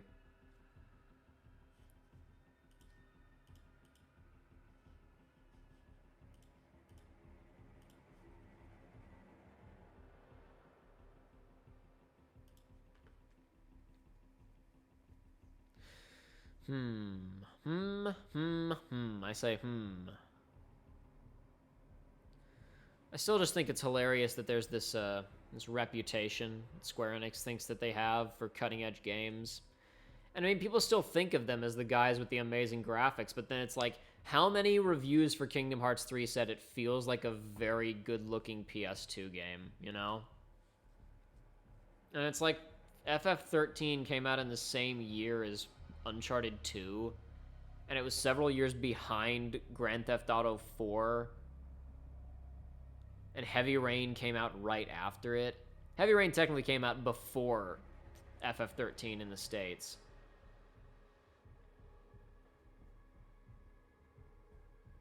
Fury Wraith asks, so what's better, Japanese or Western games? No answer. That is a stupid line of inquiry in the first place, I believe, because it's just, I'm talking about the overall climate of developing games during a particular time period. I think that categorizing games generally as good or bad because of their geographic point of origin is a zero-sum game, I guess would be the best way to put it.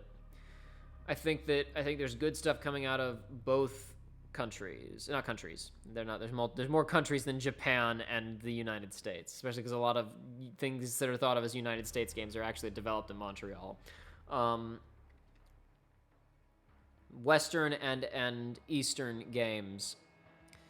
I think that it's a case-by-case basis, man, because even in what some people would refer to as the dark ages of Japanese video games, which is the 360 and PS3 era, you still have the Wii, and there's all kinds of bonkers amazing Japanese games on the Wii.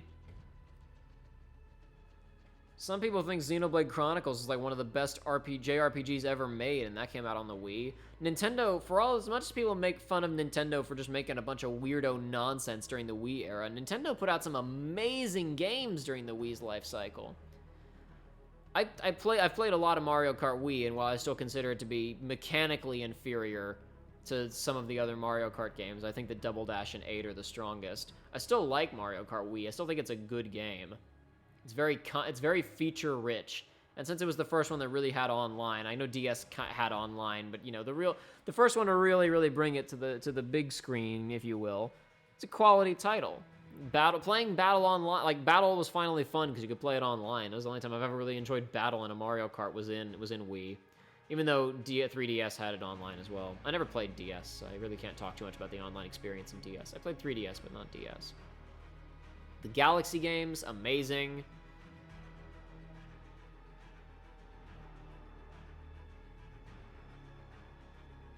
I know some people are down on Super Paper Mario, and I never played it myself, but I mean, that's still a good game. I know some people are down on Skyward Sword, but other people really like Skyward Sword. A bunch of good stuff on the Wii, man. A lot of good games. And there's good stuff on the PlayStation from Japan as well, obviously. I know that there were Tales games before that, but you can argue that the PlayStation 3 generation was when the Tales of series really took off. And you've also obviously got the 360 game. Tales of Vespera or whatever? I don't know. I was on 360, and that was a good game. People really liked that one. Some people say that's the best Tales of game. It was on the 360 for crying out loud. What else is there? Valkyria Chronicles is PlayStation 3 era.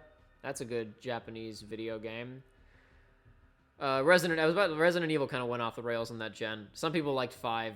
But, and then you get to 6, and it's like, oh, we're just in disaster zone.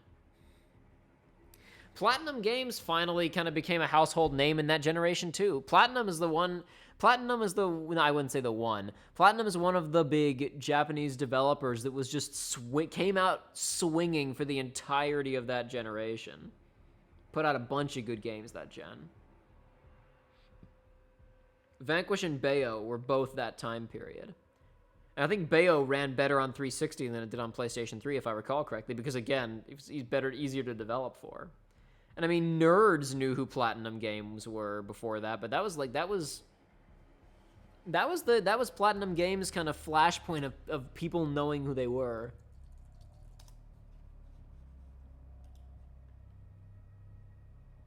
Wait, no, I say that. Hold on, yeah, let me double check.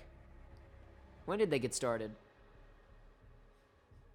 Okay, no, never mind. That was the generation where they just started, period. Of course, because I'm thinking about I'm thinking about, obviously, like, Kamiya was making stuff before that. Okay, I'm stupid.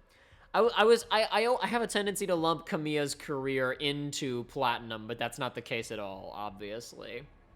DMC is not a Platinum series. But yeah, no, I mean, let's look at Platinum's lineup for that generation. Mad World on the Wii, Infinite Space, a wacky weirdo role-playing game on the DS, so it doesn't count.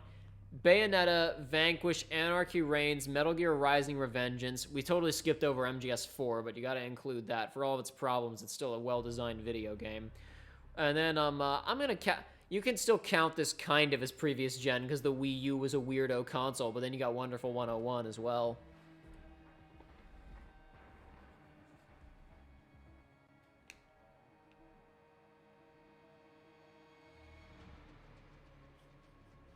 They were firing on all cylinders for that whole gen.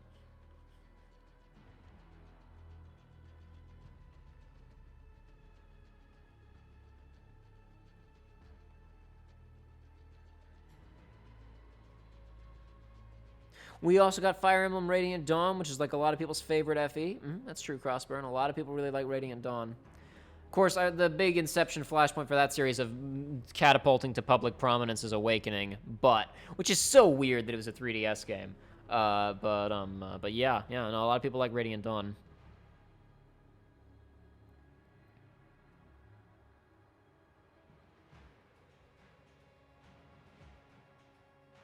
Ringo Torres, I believe Silent Hill Shattered Memories came out on the Wii and did fairly well. My only exposure to Shattered Memories is the original Two Best Friends video. Like, the first one. The first one they ever did. Matt coloring for an hour. The video is 4 minutes long, but it's cut to clearly they were there for a while. Oh yeah, Fury, wait, the PS3 totally had a worthy library by the end, but it was rough for a couple of years, and unlike in some of the previous PlayStation generations, where a lot of the really amazing blockbuster exclusives for PS were from Japan. Not in all instances, obviously. Like, you got stuff like Twisted Metal, Crash Bandicoot, Jak and Daxter, stuff like that.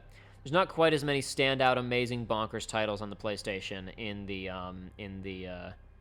PS3 era that are from Japan. There's still a lot, obviously.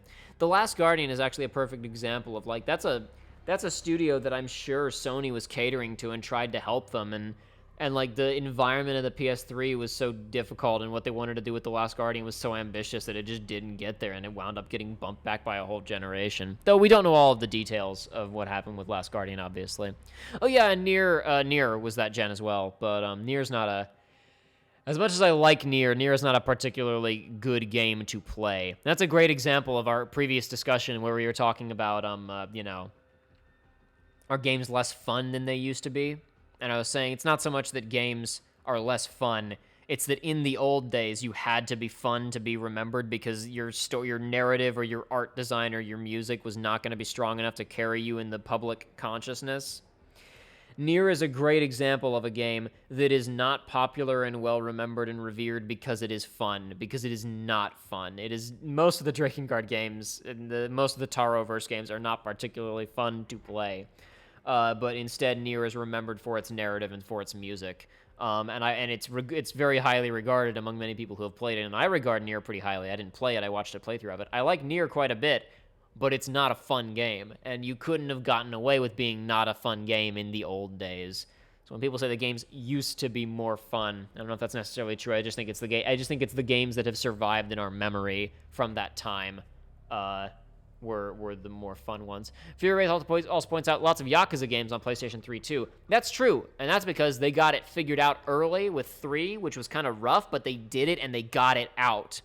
They figured it out, they made it, they got it out, and 3 was kind of rough, but they did it quick, and they had the platform to build off of. They had something to build off of, and they iterated.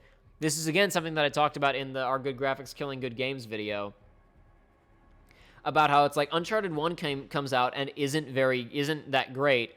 Then Uncharted 2 comes out, and it's phenomenal, and it comes out in the same year as Final Fantasy 13, even though Uncharted 1 and Final Fantasy 13 were announced in the same year, and 2 came out in the same year as 13. Uncharted 2, that is, not 2 games. And Uncharted 1 wasn't that great, but Uncharted 2 was fantastic. If they'd gotten 13 out faster, they could have made another game that was way better, probably. But then again, I suppose 13 would have been even worse if it had come out sooner. But Yakuza is a great example of they got 3 out the door. They got 3 out early, and it was kind of rough, but they did it, and then they made better ones. They iterated. Square did not get to iterate. They made one game, Final Fantasy 13, and then they fitzed around with it for 2 more games with 13-2 and Lightning Returns. Like, what year did Yakuza 3 come out? I want to say that was like 08? 09. Okay, so it wasn't super duper early. It was around the same time as 13, actually. Okay, well. Oh, but it was early 09. It was February of 2009. And 13 didn't come out until winter of 09. Yeah, December 2009. And regardless, one way or the other, they still got out multiple more games after that. Because 4 and 5 were both PlayStation 3, were they not? Yeah, and then of course there's also the Dead one, Dead Souls. They got out a bunch of Yakuza games that were all pretty high quality during that time period, and Square kind of couldn't figure out what the heck to do with Final Fantasy. To be fair, a large part of that was because of just the weird situation with Versus and 13 and all that kind of stuff, which again, I've profiled in other videos.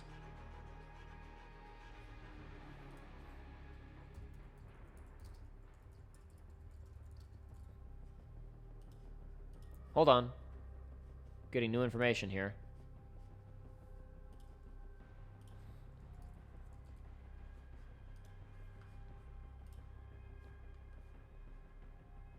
New information here. There was a Yakuza spin-off, Kenzan, came out in 08. So the team did get something out a little bit earlier. Yeah, March of 08. So they did get another game out 1 year before 3.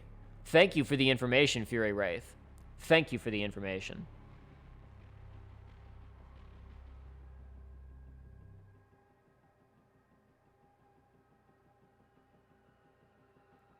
Yeah, you're right, Fury Wraith. Thanks for the info. Man, I wish I'd known that when I made that good graphics video. That would have been a great direct point of comparison. The year gap wasn't quite as big as I thought it was in my head. I thought for sure that Yakuza 3 was 08, but whatever. Anyway, I was thinking about doing one more match, but no, I really got to stop. It's getting late. I need to go to bed. I need to get up and work on stuff tomorrow. So I think that's it, folks. That's the end of the beta. No more beta, I'm afraid. Oh, well. I think I had one good match, so that's fine. And I got some other good footage when I wasn't streaming, so if I do want to make a video, at least I have something that I can cut that has decent footage in it. Oh, well, folks. Actually, I haven't even opened these menus, I don't think. I guess I opened this because I changed these out, but that was it. I guess I might as well flip through all these menus really quickly before I go, just so I have the footage of them if I want them. What's even in here? Rank progress. That's all it is. It just shows you the ranks and what you unlock at each of them. Oh, wow, how thrilling. That is good stuff. This is good film that I'm getting right here. This is good tape. Oh, yeah. Oh, yeah, it's a da-da-da-dum, baby, baby, ba-da-da-da-doom, da-da-da-do. Oh, yeah, da-da-da-dum, da-da-da-dum, baby, baby, ba-da-da-da-do-dow-dow. Stopping power rounds. Reload your... Yeah, I remember that. I never used it. Reload your gun with stopping power rounds that deal extra damage. It's like in freaking Metro, where you can swap out the ammo in your gun to do big damage. I never messed with any of the equipment other than the deployable shield. Perhaps that was an oversight on my part. Not enough of an oversight to get me to play another match, though. I'm still done. Oh, I didn't even know that Juggernaut was in the beta. Hold on, can you seriously equip that? You can equip Juggernaut. I haven't seen a single person use it. Okay, I figured that wasn't in the beta. All right, huh. I didn't know that was actually usable in the beta. I watched the little tutorial clip for not all of these. I watched it for most of them. I watched it for this one. I figured this wouldn't be in the beta. Huh. Most of the kill streaks were in the beta. I can't believe I never saw this. I guess nobody realized it was there and nobody bothered to use it. Or maybe, I don't know, maybe I just wasn't in any matches where anybody was good enough to get it. Or maybe I just missed it because it was off screen. But I never saw a kill feed indication of a minigun, so I don't know. Whatever. That's it. I'm done. I'm out of here. I have had enough of this silliness. Hopefully Joey and I will be back for Final Fantasy IX next weekend. If not, catch up on the previous parts anyway, because we're having a lot of fun. We're having a lot of fun playing FF9. It's a good game. You should watch our playthrough of it. And if Joey's not back to stream FF9 next weekend, then I'll stream something else. It won't be this, because this doesn't exist anymore next weekend. I probably won't play any Modern Warfare remastered multiplayer either, because I've played that game to death lately. I think I'm overshooting things. So if I do any more Hangout streams, it's probably gonna be Mario Kart 8 multiplayer or something else. And then outside of that, I don't know. Maybe I'll finally stream some Gravity Rush like I keep threatening to. We'll see. Rico Torres, that was a fun stream. First one I've caught live. Pretty interesting to see a more casual Jacob. In any case, have a good night. You have a good night too. Everybody out there, have a good night, or a good morning, or wherever you are in the world, whatever the time of day is that you're watching this live or as an archive later. I hope that when the video concludes, whatever business you go about following it will be enjoyable and fruitful. Always aim to achieve. Always set your sights high. And, try to have a good time. Try to enjoy yourself. Try to relax. Try to be happy with yourself and the universe and all that sort of stuff. Have a good night, everybody.